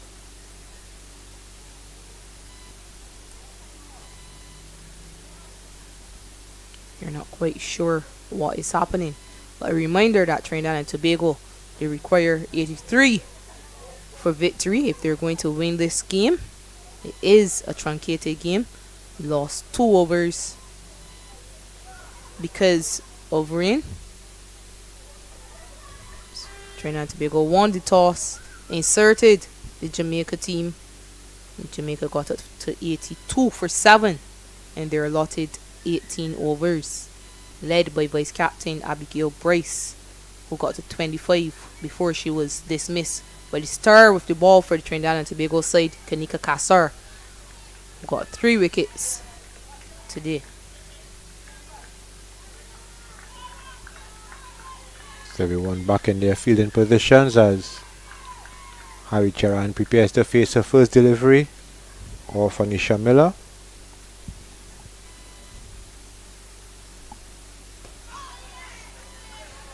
Richaran got into very good positions yesterday, but she struggled to rotate the strike. There is an opportunity for her early on with that deep cover on the boundary and no fielder at short mid wicket. And this one played into that side gap at cover, so she gets off the mark. So Campbell on at Gully, who was slow to react and quickly raced down to the other end to get off the mark. Ramnath now prepares to face Miller. This one pulled up and over the fielders behind square on the leg side, and it will race into the boundary. Samara Ranaf moves into double figures. She got a full toss by Miller and decided the only way possible for that ball to be dealt with was over the boundary ropes. She would have been hoping it would have been 6 runs, but she will be content with a boundary. At the end of 4 overs, Trinidad and Tobago 17 for a loss of 1 wicket. Batter to fall, Rita Ramtahal. 2 batters at the crease, Samara Ramnath and Brianna Haricharan. There'll be a change from the bowlers. The northern end with Jonelle Diaz, skipper, replacing Kimari Campbell. Diaz with a brisk medium pace.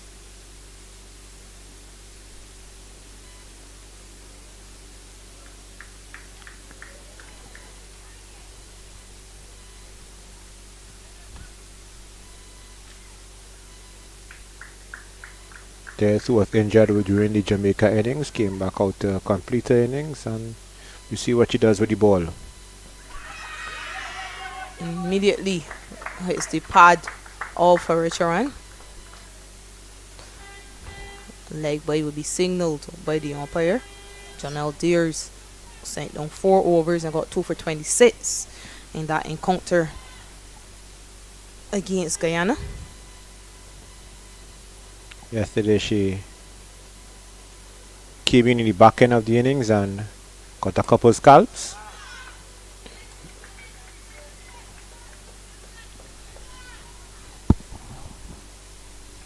Today she's not waiting until the middle overs to take up the ball. She has decided after 4 overs to see how best she can make some inroads into the Trinidad and Tobago batting.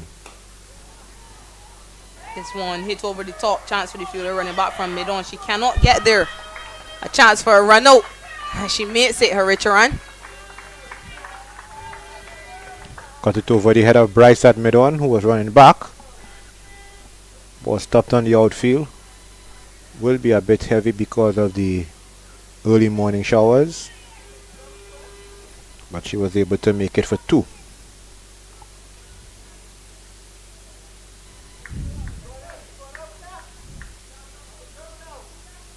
Fielder at mid-on is sent back to the boundary after that lofty shot over her head. It's Abigail Bryce, vice captain. This time she pulls the length back. Jonelle Deers. Ramnath attempting to punch that one through the offside. Misses. You can hear lots of support on the field for the bowlers. Something we've come accustomed to whenever it's a Jamaica side. Very boisterous group. Passionate too. This one driven firmly. Slight misfield by the bowler, but it's parried straight to the fielder at mid-off. So there's just now looking at her left hand. Hope maybe a couple of fingers were struck with that return shot by Ramnath, but hoping she's okay.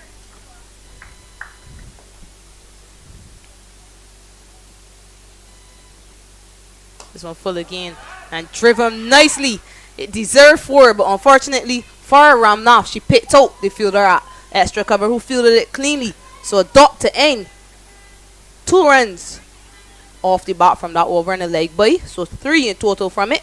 20 for 1 at the end of 5. That was good work by Webley at cover point, preventing what will certainly be a boundary. And talking about boundaries, just to give you a score update, certainly aren't much boundaries being scored in Diego Martin. Windward Islands still in a rut. They haven't lost any more wickets when last I gave you an update. Still 3 wickets down, but they are only managed to reach 14 after 7 overs, a run rate of 2. They are in pursuit of 85 to defeat the Leeward Islands. See Miller get to start her 3rd over here. She'll be bowling to Harry Charan. This one flat and turned into the onside. But straight to the fielder, moving to her left from backward square. Rashishi and Ricketts.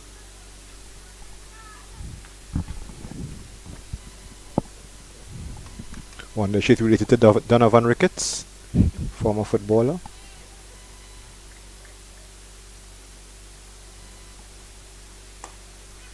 Driven nicely to the left of the field at mid-off. Slight misfield does allow a 2nd run.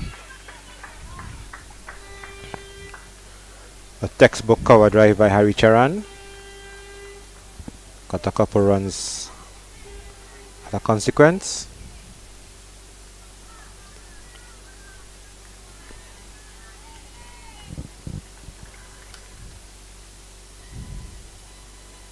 -16-year-old. Okay. Excellent cricket once again. A misfield once more. Chance for a run out at the non-striker's end. Throw goes to the wrong end. Haricharan makes it back safely. There have been a couple of misfields in the last couple of overs by this Jamaican side. That was Webley running in from extra cover, failing to pick up on, conceding a run as a result.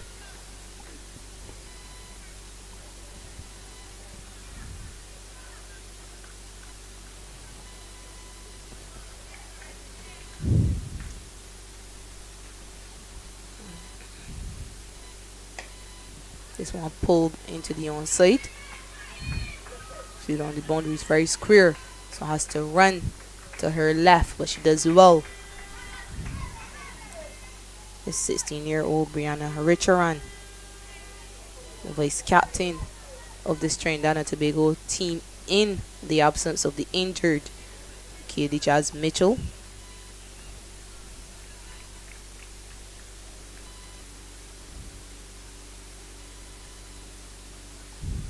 She's alongside 16-year-old captain Samara Ramnath. I was just talking about lack of boundaries being scored at Diego Martin. Another wicket has fallen, 14 for 4, Windward Islands, in pursuit of 85.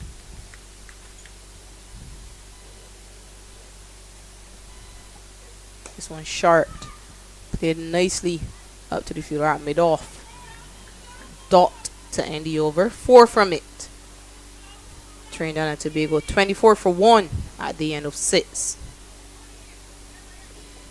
3 bowlers utilized so far by the Jamaica side. Anisha Miller has already bowled 3 overs. The other 2 bowlers have been the pace of Kimari Campbell and captain Jonelle Deers.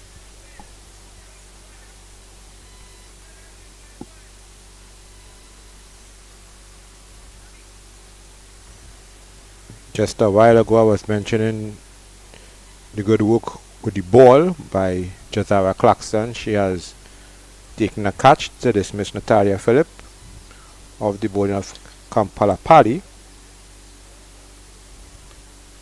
So the Windward Islands team in a spot of bother as we see a couple of the batters requiring drinks and treatment for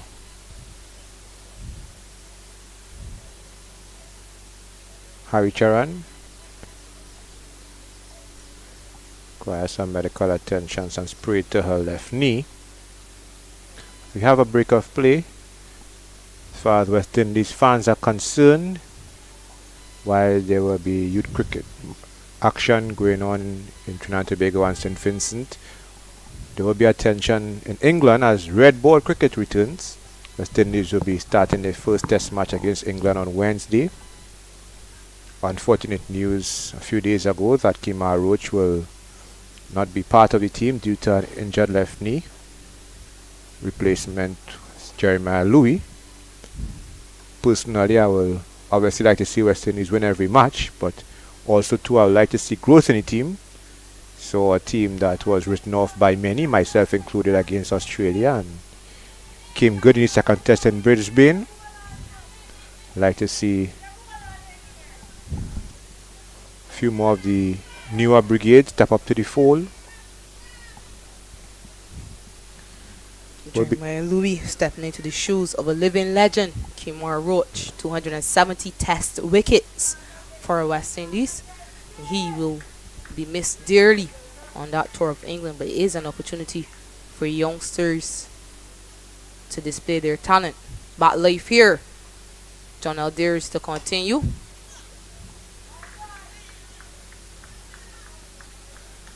Pulls the length back ever so slightly. On the topic of Roach, I know England recently decided to move on from James Anderson in a nice way, I should say. He was given this test match here against Lords, and then he will be used as a mentor. Don't know if Roach may have a similar role for West Indies. Trevor, firmly. We're talking about bowlers, but what classy batting we are seeing here at UE Spec by Samara Ramnath. It just results in 2 runs, but that was lovely batting by the youngster. PSD cover fielders Unfortunately, probably because of the rain early on today, the outfield is a bit heavy, but that shot deserved FOUR written behind it. She only got 2 other results. Pulls the length back, and this time this one is pulled over the top. Fielder comes off the boundary at deep mid wicket. Another 2 runs added to the total. So Ramnath clearly expecting a shorter delivery after she had driven Jonelle Deers. It shows this young lady's understanding of the game. She knows that very often when a fast bowler is driven, the immediate response is to pull the length right back. And she was sitting on the back foot expecting that delivery. She had acres of space on the onside. Just short, fine leg and a square leg she was met with. Now, there was a change of field after those 2 doubles. Fielder extra cover was sent back to the boundary, and this delivery driven nicely up to that fielder. They've been impressed with Samara Ramnath ever since the first time we saw her. She's a very young talent that Trinidad and Tobago has discovered, and by extension the West Indies.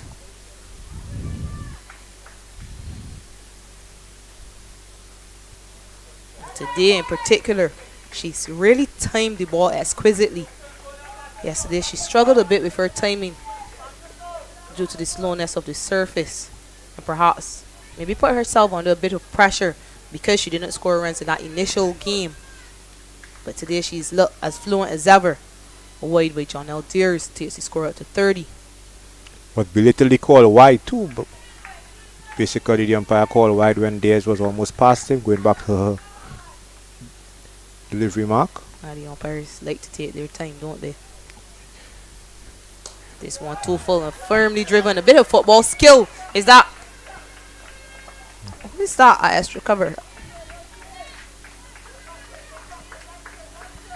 A bit of skill. Very good positions by both batters to drive the ball. Every time the ball is pitched up, they've been able to get into position and lean onto the drive and hitting it along the ground. Very good batting, very good batting.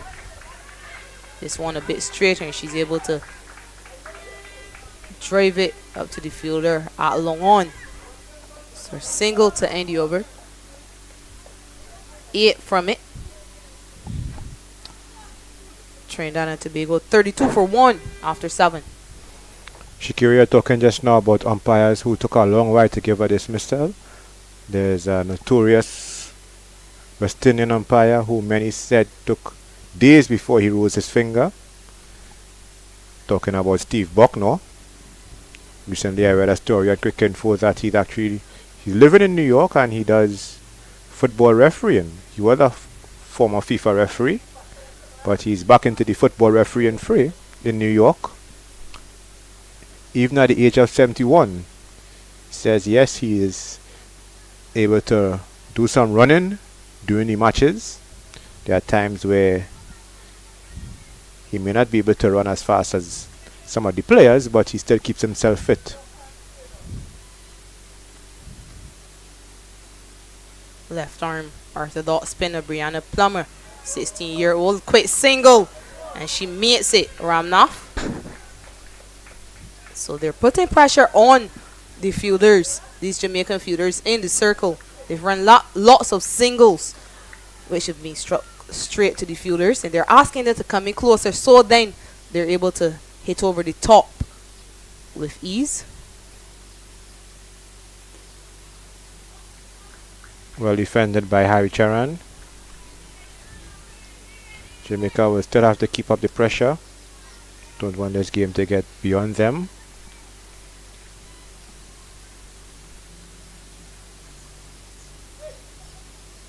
This one tossed right up to the bat, off the outer half of the bat, and goes to the fielder at short third.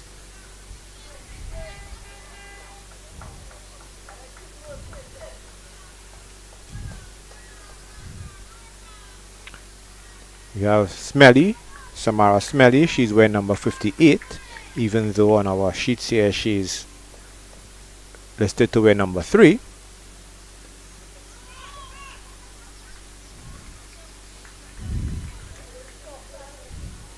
It's a good start by Brianna Plummer.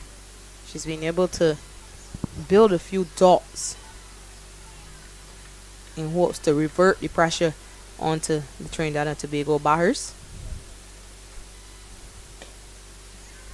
Good footwork by Brianna Haricharan allows her to clear that left leg and access that mid-wicket region. I think Plummer should try to mix up her deliveries. Almost every delivery this over has been flighted. Try to keep the batsmen guessing. Lose her feet. A chance for a catch on. It falls short. I think the fielder there, who is it? Is it Abigail Bryce? I think she misjudged it.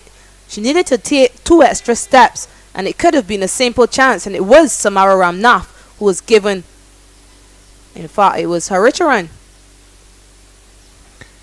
For a moment, I wonder if Ramnath given the opportunity. Give me. Yeah, she perhaps needed to take 2 extra steps, but it is the end of the 8th over. They score on 35 for 1. For a moment, I wonder if Bryce was thinking that the ball would have gone over her. Seeing how long she took to react, as drinks break should be taken here. Trinidad and Tobago 35 for 1 after 8 overs. Yeah, it's extremely humid here at UV Spot in Trinidad and Tobago, so we are going to take a drinks break and over earlier. You can see the Trinidad and Tobago batters both on their knees being hydrated, and they're wearing what seems to be cold towels around the neck. So very humid here in Trinidad and Tobago, but at least it looks as though we're going to be able to complete this game. Trinidad and Tobago requiring a further 48 runs for victory from 60 deliveries.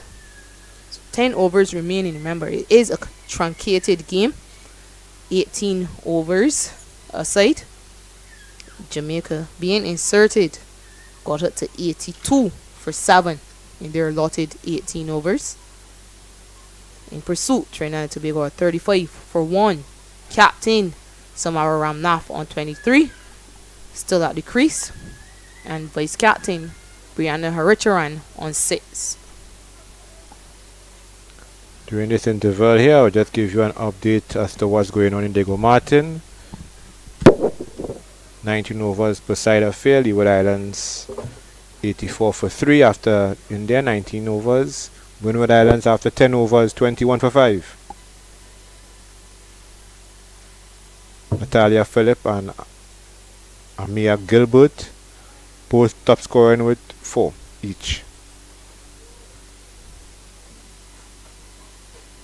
Jazara Claxton taking 3 wickets, 1 apiece to Sianvani Kampalapari and Gabriel Harilal.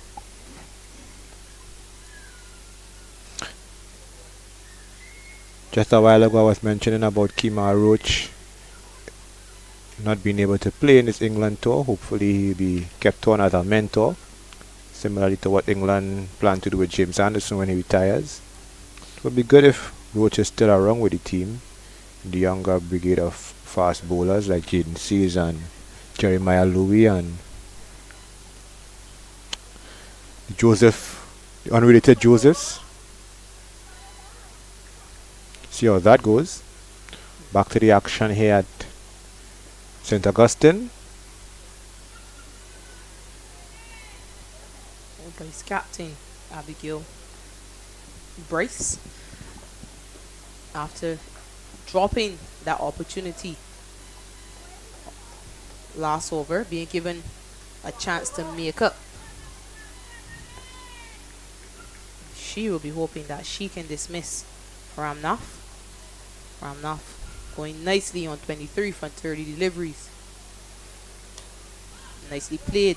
She opened the face of the bat deliberately and guided that one to the right of the fielder coming around from deep third. That's Plummer.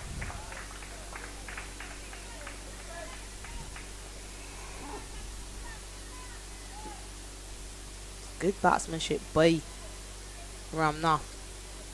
She's a lot more fluent today. Yesterday she did manage to get the 35, but this innings has been controlled. Yes, she was given an opportunity the last ball of the previous over, a full toss that she missed hit badly to Abigail Bryce at mid-on. But other than that, she's been well in control. And she's been especially in control every time they've gone full at her. She's so comfortable playing off the front foot. However, seems to be in some discomfort taking off. Seems like she requires attention on her left foot, or she may just need to redo her laces.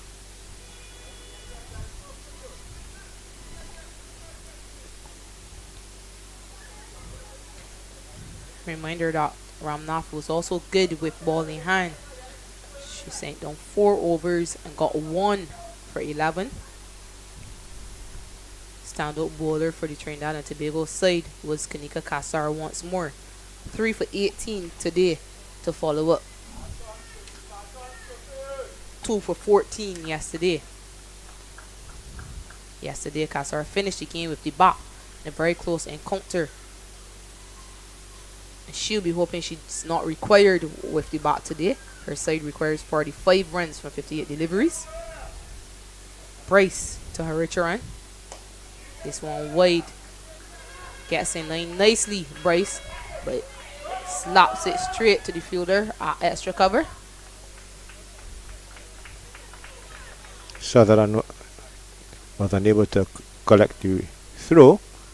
However, the fielders on the onside were backing up to prevent any overthrows.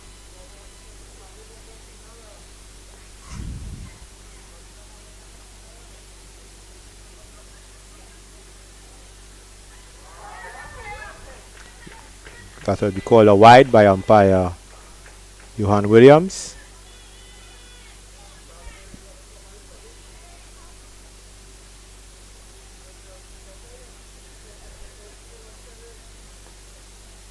Bryce conceding 5 runs so far over 3 deliveries, including a wide.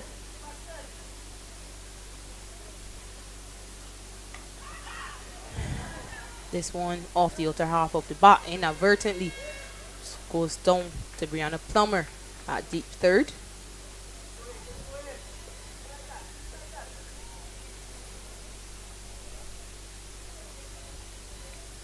One good thing that Trinidad and Tobago are doing, they are keeping within touching distance or even just ahead of the run rate.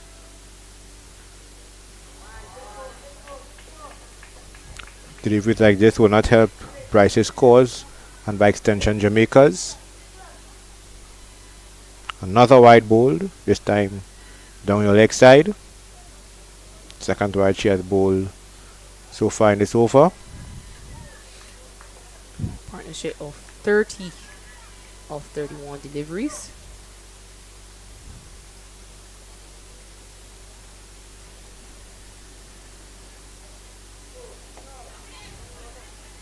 It was well lined at the stumps. Forced Harry Charan on the defensive.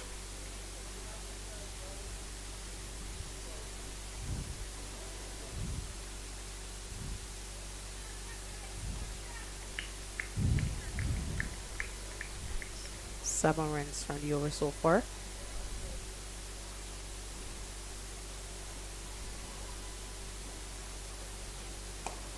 Solid in defense, but a dot to finish.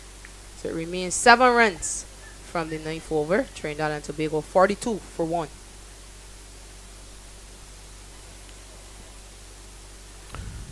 Windward Islands against the Leeward Islands. Leeward Islands 84 for 3 after 19 overs at Diego Martin. Windward Islands after 11.1 overs at 27 for 7.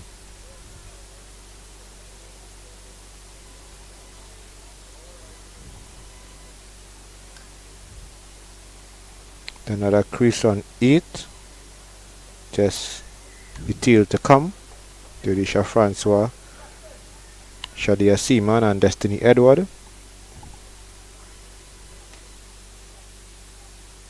So all things considered, the Ward Islands are on course for a second win in 3 matches in this competition as it stands now. Here at St. Augustine, Brianna Plummer will be continuing with a slow left arm spin from the southern end.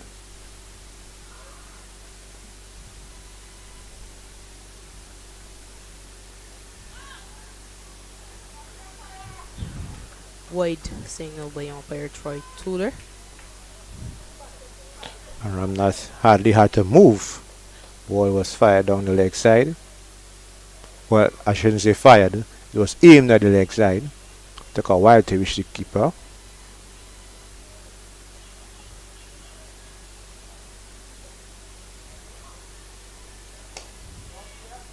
Well fielded. All for one bowling. Brianna Plummer. With a looping full toss. Batter failed to capitalize.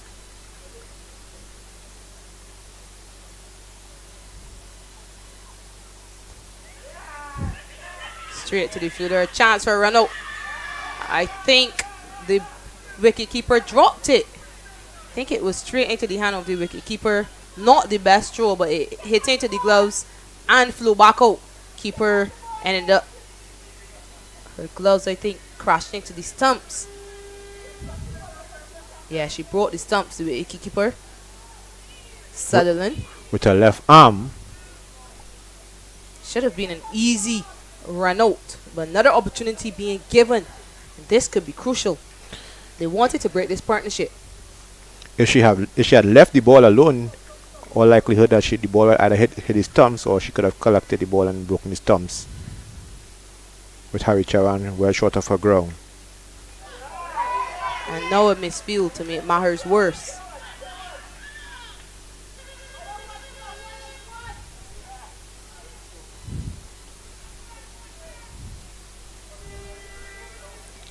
Just an update from Diego Martin. Women Islands slipped a bit further down the barrel here.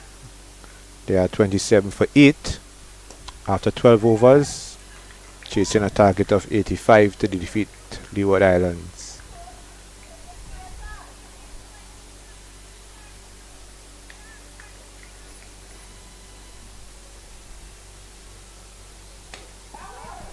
This one hit uppishly well to the left of the fielder, running around for a deep square.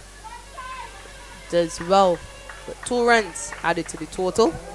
Ramnath had more than enough time to rock onto the back foot and lift that one over the fielder at short mid wicket. That's Anisha Miller stationed there. Maybe with a quicker outfield that will have gone over the ropes before. Very good use of the feet. So she's showing excellent footwork. Samara Ramnath. Initial delivery, she was on the back foot. This time she uses her feet, advances, and she plays it between short mid wicket and mid on for a single. The end of 10 overs, Trinidad and Tobago 48 for 1.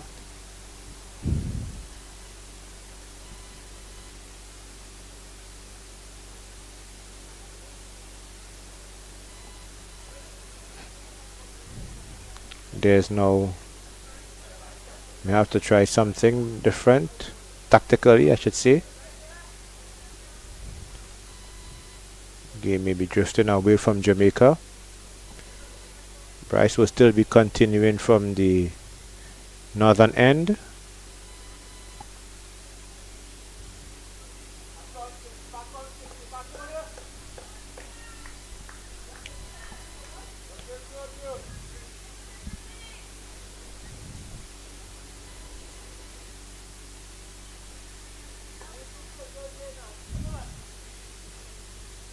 Lawn goes back to the boundary with Ramnath on straight.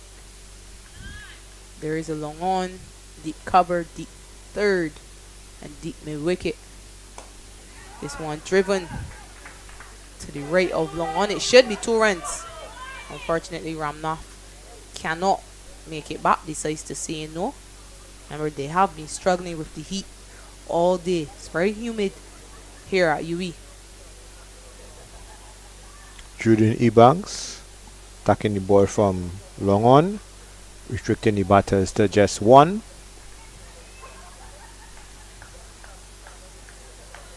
She's position at wide long on. Now we see Dares moving into a wide mid-wicket position. What she's done is she's opened up that cover region and it's driven straight into that region. So she wanted to block that gap at short mid-wicket, but she opted to bring herself from extra cover over to short mid-wicket.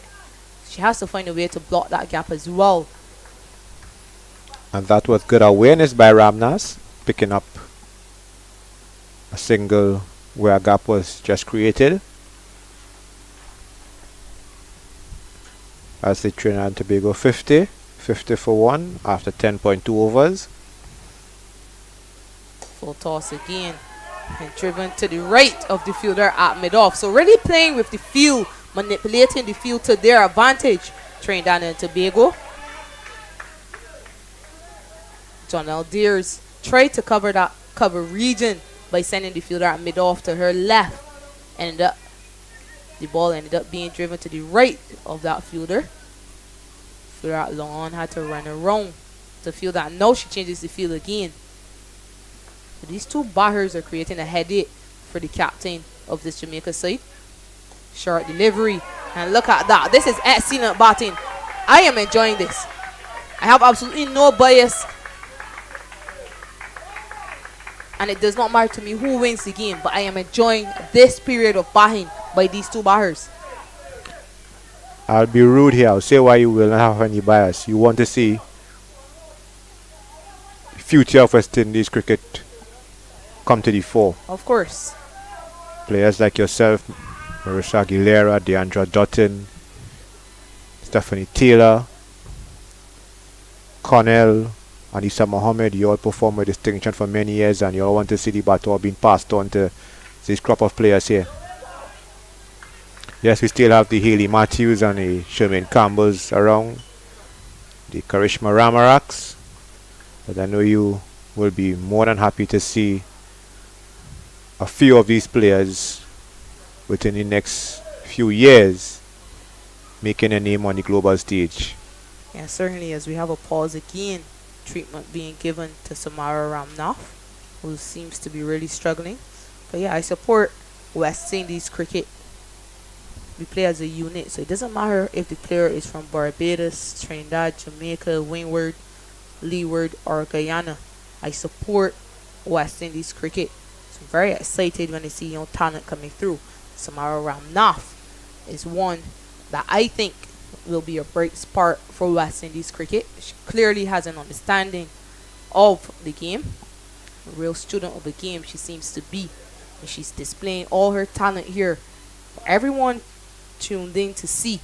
She's 36 from 42 deliveries. But we've seen an array of shots from her. Young Ramnath, partnered by her vice captain Brianna Haricharan. She's played off the front foot and equally as good off the back foot as well. Showing her adaptability. It hasn't been easy for her. She struggled for the entirety of this innings with the heat. Remember, she opened the behind Ramnath alongside Amrita Ramtahal. She's causing real problems for this Guyana side.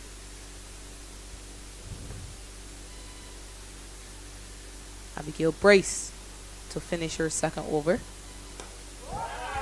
Look at that. As we spoke about how lovely she's been driving the ball off the front foot. And she continues to manipulate the field. And she's even pushing, even though she's struggling. She's been able to run 3 runs there, even though she's struggling. And she knows how important a win is here for her side. Remember, they lost that first game, and they need to win today again. The end of 11 overs. Trinidad and Tobago move up to 57 for 1. This is not the first time I'm saying this in this innings. That shot is still 4. Sadly, the outfield is slow because of the rain, but that shot deserved for. Sadly, cricket is just like life. You don't always get what you deserve. True. She's fighting hard for every run, fighting hard for her team. They only require a further 26 runs, and they have 7 overs, which should do it. Now requiring below 4 and over if they're going to get another win. And don't forget, they've been notching up bonus points, this Trinidad and Tobago side. Compliments of wickets by fast bowlers and wrist spinners.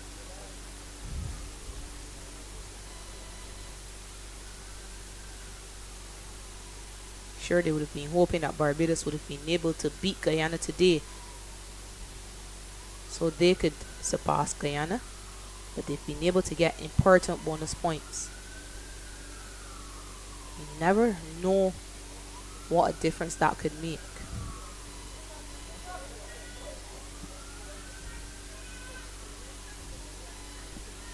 Seems Plummer will continue. Uses her feet again.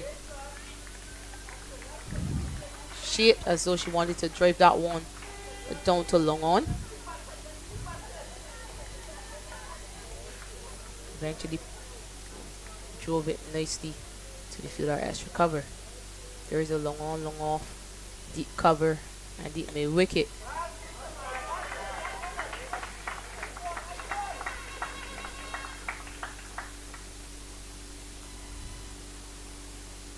These are the things you want to see. For far too long, we've been talking about batters in the Caribbean not being able to play slow bowling because of the reluctance to use their feet. Ramnath is giving a masterclass on exactly what to do with slow bowling, which is tossed up.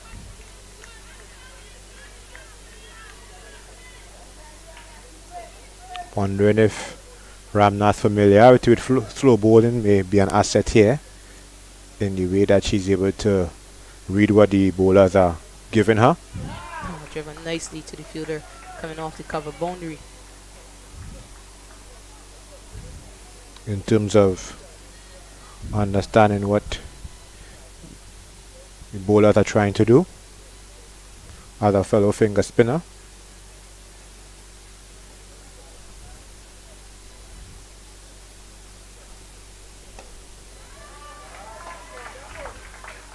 She tries for a single to long off. She goes up to 41, 60 for 1. Partnership of 48. Could well be a match winning partnership here.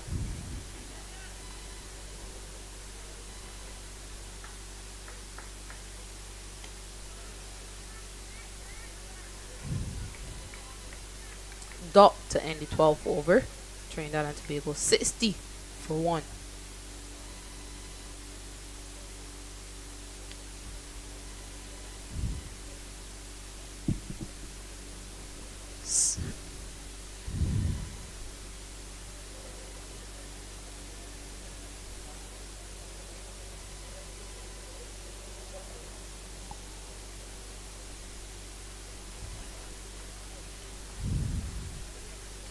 Wonder just who Captain John Aldeers can turn to break this partnership.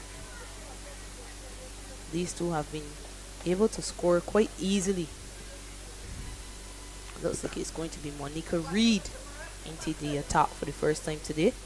She'll need to do something special to bring her side back in with a chance to win this game. Trinidad and Tobago only require 23 runs and 36 legal deliveries.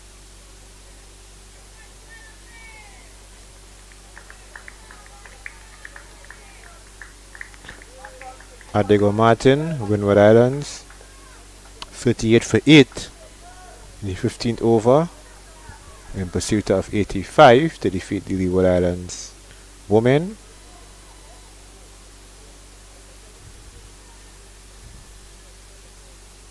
Back here at St. Augustine,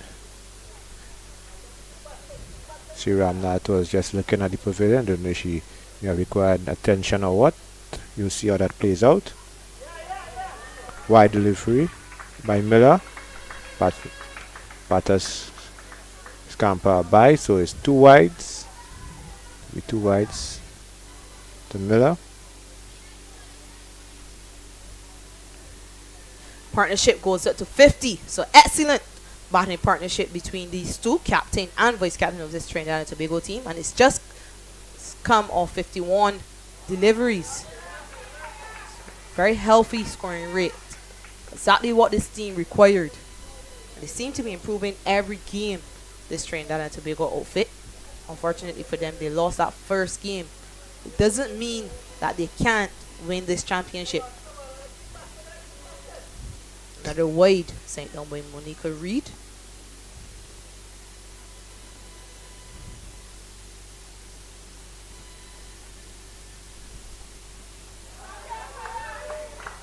Third wide, this time outside the off stump.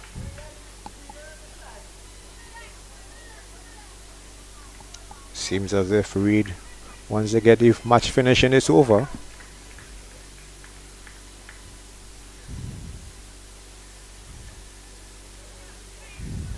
Finally, she gets one on target, which is defended by Harry Charan.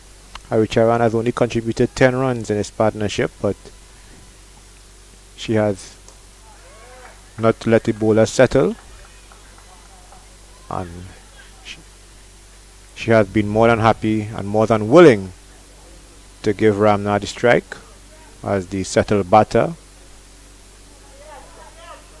and Ramnath has duly obliged. She's on 41 or 46 balls. She has only struck 1-4, but she has kept the scoreboard ticking with shots on both sides of the wicket. Time she picks up one with a pull shot to deep mid wicket. So yes, she has been unable to get the boundaries. As I said, the outfield has been affected by the early morning showers, but she has not let that faze her. Looking for other ways to score.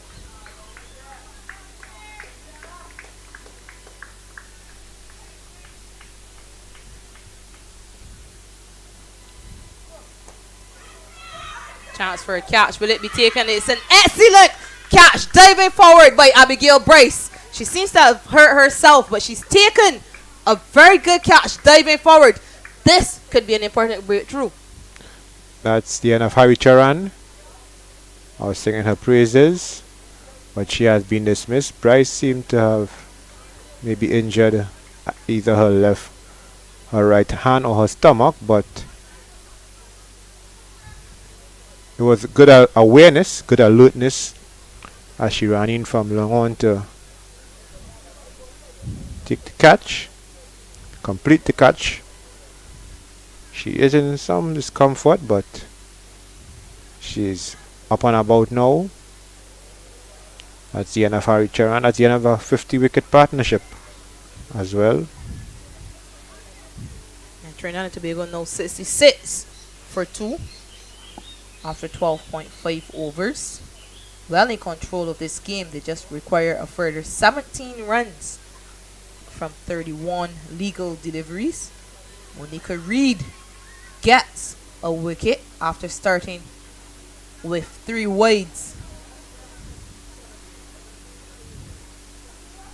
Brings Samira Naidu to the crease. She joins Samara Ramnath, who is on 42 or 47 deliveries.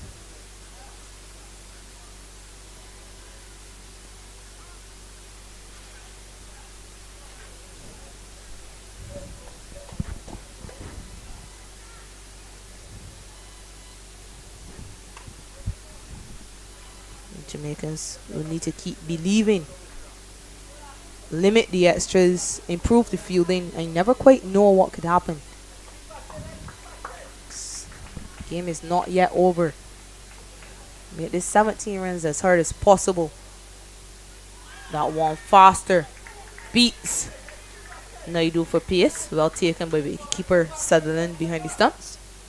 Dot to end the over. Trinidad and Tobago 66 for 2 after 13.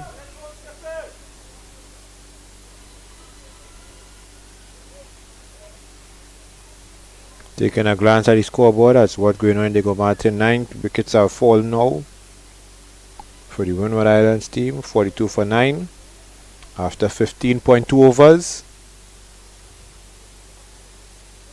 43 more runs to defeat the Leeward Islands from 3.4 overs with 1 wicket remaining. Josiah Clarkson has taken 3 wickets. Harry Lal and Balapali, 2 wickets each. Now we see Plummer continuing from the southern end, bowling her 4th and final over on the trot.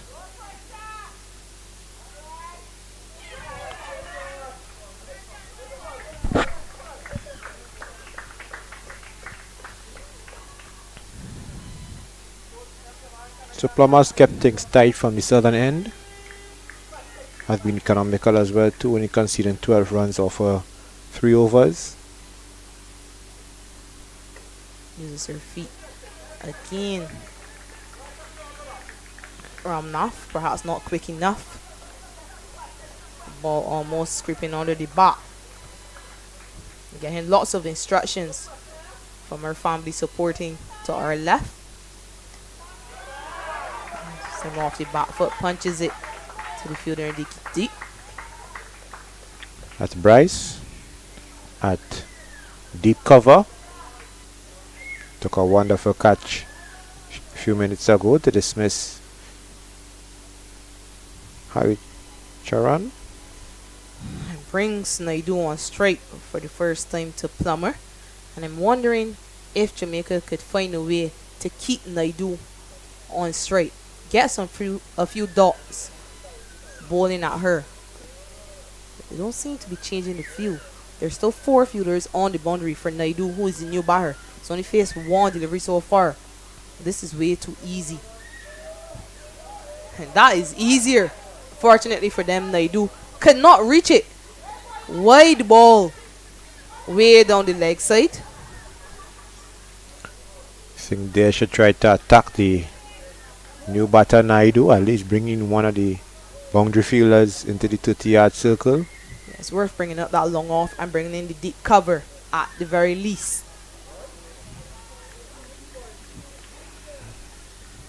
Find a way to string a few dots together at Naidu.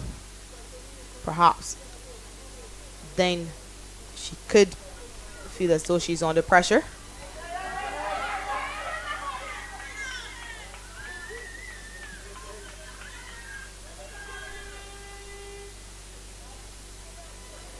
That's a bite. Could have easily be called a wide as well. Went past keeper Sutherland.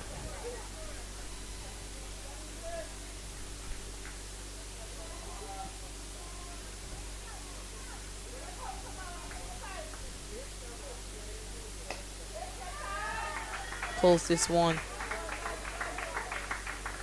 to the fielder coming around from deep mid wicket. Retains the straight. Ramnath 70 for 2 at the end of 14. Trinidad and Tobago just require 13 more runs to win, or 4 overs.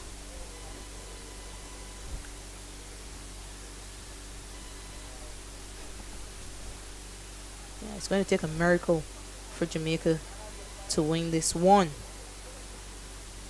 Good thing about it is that miracles do happen.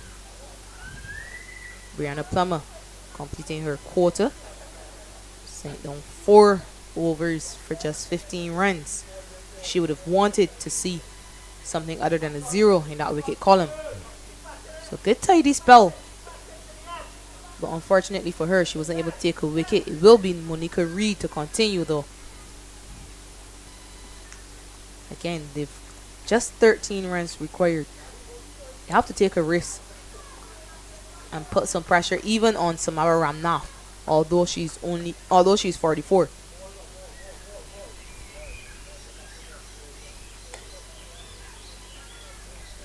Not sure that if that long off is needed. I asked her to hit the ball over the top. You just said a few minutes ago that miracles do happen. What has happened which I will say with emphasis is that Jamaica body language in this innings have been far better than what they played yesterday against Guyana. They have been up for it for this match.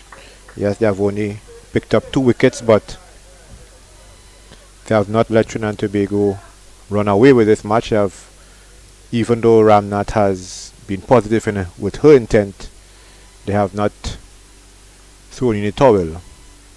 Still keeping their options open. Loud appeal, but missing leg on that occasion. And they do attempting to pull. Misses it completely. Completed result at Diego Martin. Windward Islands dismissed for 51 after 16.3 overs. So that's the third score for today. That's third time for the day that a team has been dismissed in the 50s. It happened twice in Taruba today, and now at Diego Martin. So Leeward Islands winning by 33 runs. The final game to be completed here today. Another extra being sent down by a Jamaican bowler. Another wide too.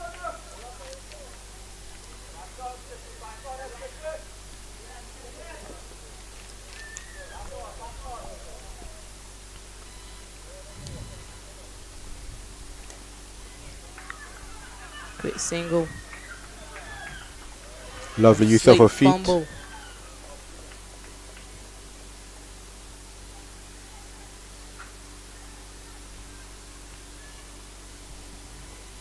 Got 13 wides so far by this Jamaica side.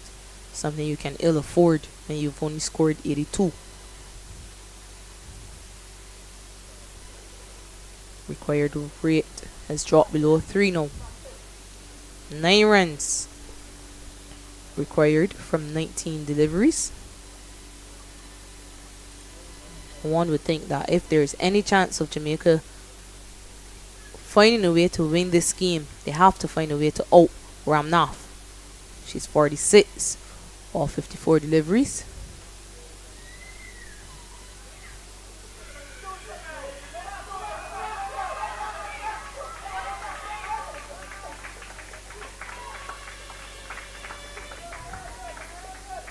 Two runs to Naidu. To end the 15th over. Trinidad and Tobago 76 for 2. Just 7 runs required for victory now.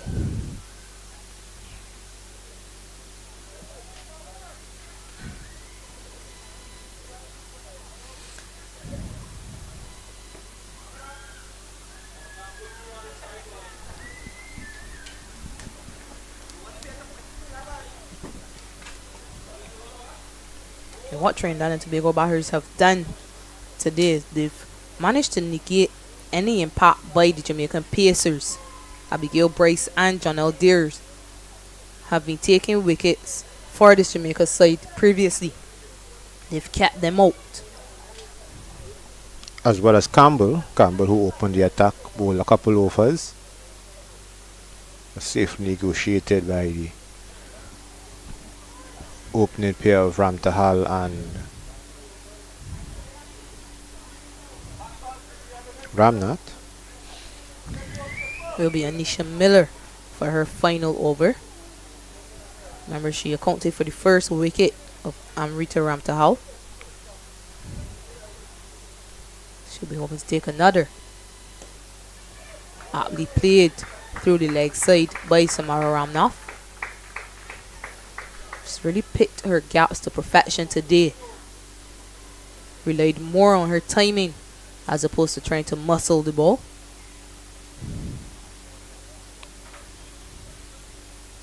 Just now there she was leaning on her bat.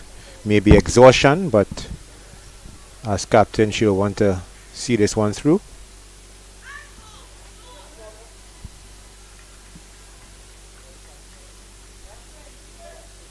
Seemed to be rubbing her left thigh and her left hamstring string.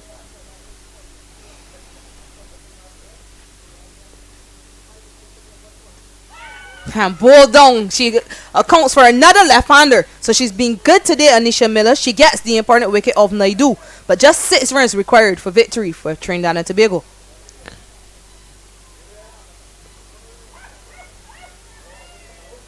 Naidu then move her feet, played from the crease. This one similar to how she removed Ramtahal, kept the ball at the stumps. Second delivery, second wicket she got. Yeah, Anisha Miller has chosen to go around the wicket to the left-handed batters. And on both occasions, the ball is just coming with the arm. Just use the angle to target those stumps. Both batters seem to be playing for a bit of turn and beating on the inside edge of the bat. So it's the second wicket for Anisha Miller. But one would think it is too little too late.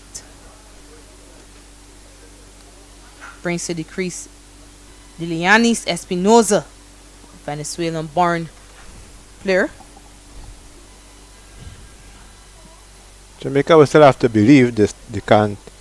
Yes, it may be a tough task, but still have to keep their positive intent that they have shown today.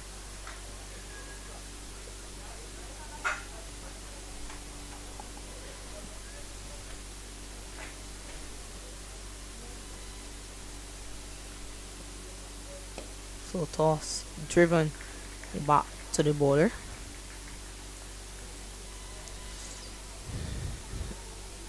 So final delivery coming up in Miller's spell. Can she get another wicket to perhaps create some drama? Solid in defense. Espinoza keeps it out. Miller has completed her spell. 2 for 16 from 4 overs. Trinidad and Tobago now 77 for 3 after 16. Miller has been the outstanding bowler for Jamaica, getting 2 wickets, both left-handers. Now the focus will not only be when Trinidad and Tobago complete victory, but if Ramnath could get 3 more runs to get a well-deserved half-century. Yeah, she certainly deserves it, Samara Ramnath. It's been an innings of complete dominance and control. She looked in control from the beginning. Remember, she opened the batting, Captain Ramnath. She's on to 47 from 55 deliveries. Her team just needs a further 6 runs for victory. Given a low full toss. Well fielded. Extra cover. She's been good off the front foot and off the back foot. Used her feet well to spinners. Used the crease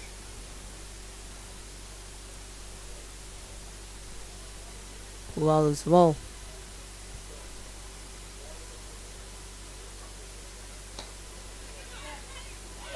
Slight misfield allows her to cross for a run. At Smelly, at cover, was guilty of the misfield.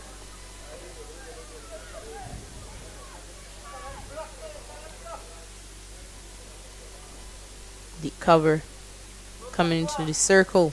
But long off is still on the boundary for the new batter, and just 5 runs required. That will be a wide. It's an extra at the wrong time once more. They've sent down now 14 wides, the Jamaican bowlers. So they haven't been disciplined enough to defend this paltry total. By trying to keep Espinoza on strike. Got a radar wrong just now there. Exactly why the fielder should be in the circle. That's too easy, and they're going to cross for 2 runs as well. Good scramble by Ramnath, who's been there all day. So she's obviously not thinking about getting to that landmark. She wants to get her team across the line. was unselfish running. Some batters would have just decided to stay at one, but she is focusing on the team, putting the team before self, which is good. Just 2 runs required for a Trinidad and Tobago victory.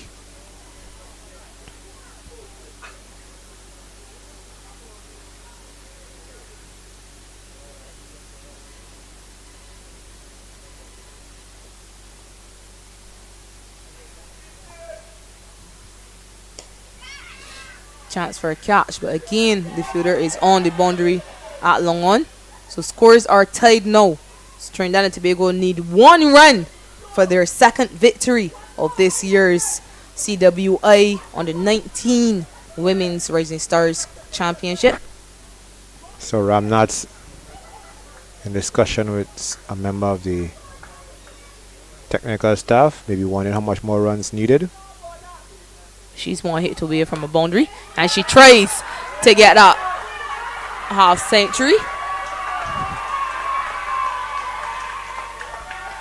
And there is a win for Trinidad and Tobago, and they win this game by 7 wickets.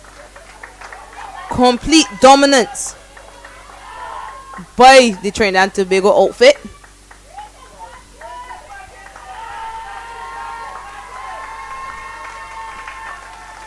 The We see umpire, Samara Ramnath raising her bat, getting to a well-deserved half century.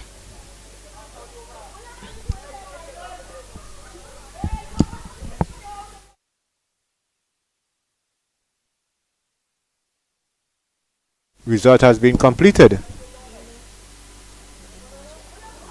Third umpire should step in and let the players know that the match is over. Or at least let the umpires know the match is over.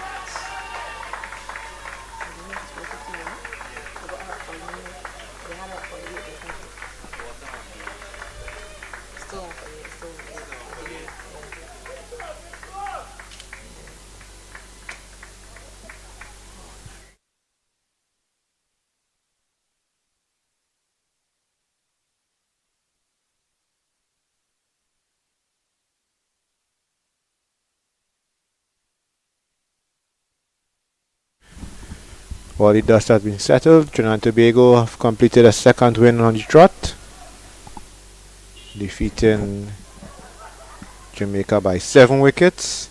Jamaica sent in to bat in this 18 over per side affair. Delayed start due to rain.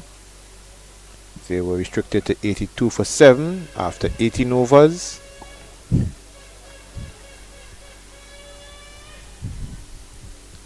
Top score of 25 by Abigail Bryce, and Captain John Adair with 13. Kadika Kassar took 3 for 18 for Trinidad and Tobago. In response, Captain Samara Ramnath led from the front with an unbeaten 49. Seeing it here on the scorecard, she finished on 49. Or 58 balls with 1-4. She got support from her vice captain Brianna Harry-Charan with 11, as Trinidad and Tobago reached 83 for 3 in response after 16.5 overs. Anisha Miller took 2 for 16 for Jamaica.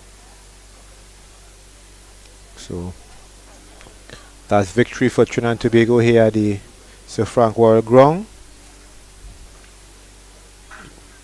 Just a reminder that the other 2 games, Leeward Islands women defeated Leeward Islands under 19s, defeated Windward Islands under 19s by 33 runs at Diego Martin and at Brian Lara Academy. Guyana defeated Barbados by 5 runs. 4th round action will take place on Tuesday. Trinidad and Tobago will be playing Windward Islands at the Brian Lara Cricket Academy. Guyana will be playing Leeward Islands at the Diego Martin Recreation Ground or Diego Martin Sporting Complex. And here at UE St. Augustine, Jamaica will be playing Barbados. So That's all for us from Cricket 360. On behalf of my colleague Shakira Selman, I'm Joel Beatty, thanking you all for tuning in, and enjoy the rest of your day and rest of your weekend.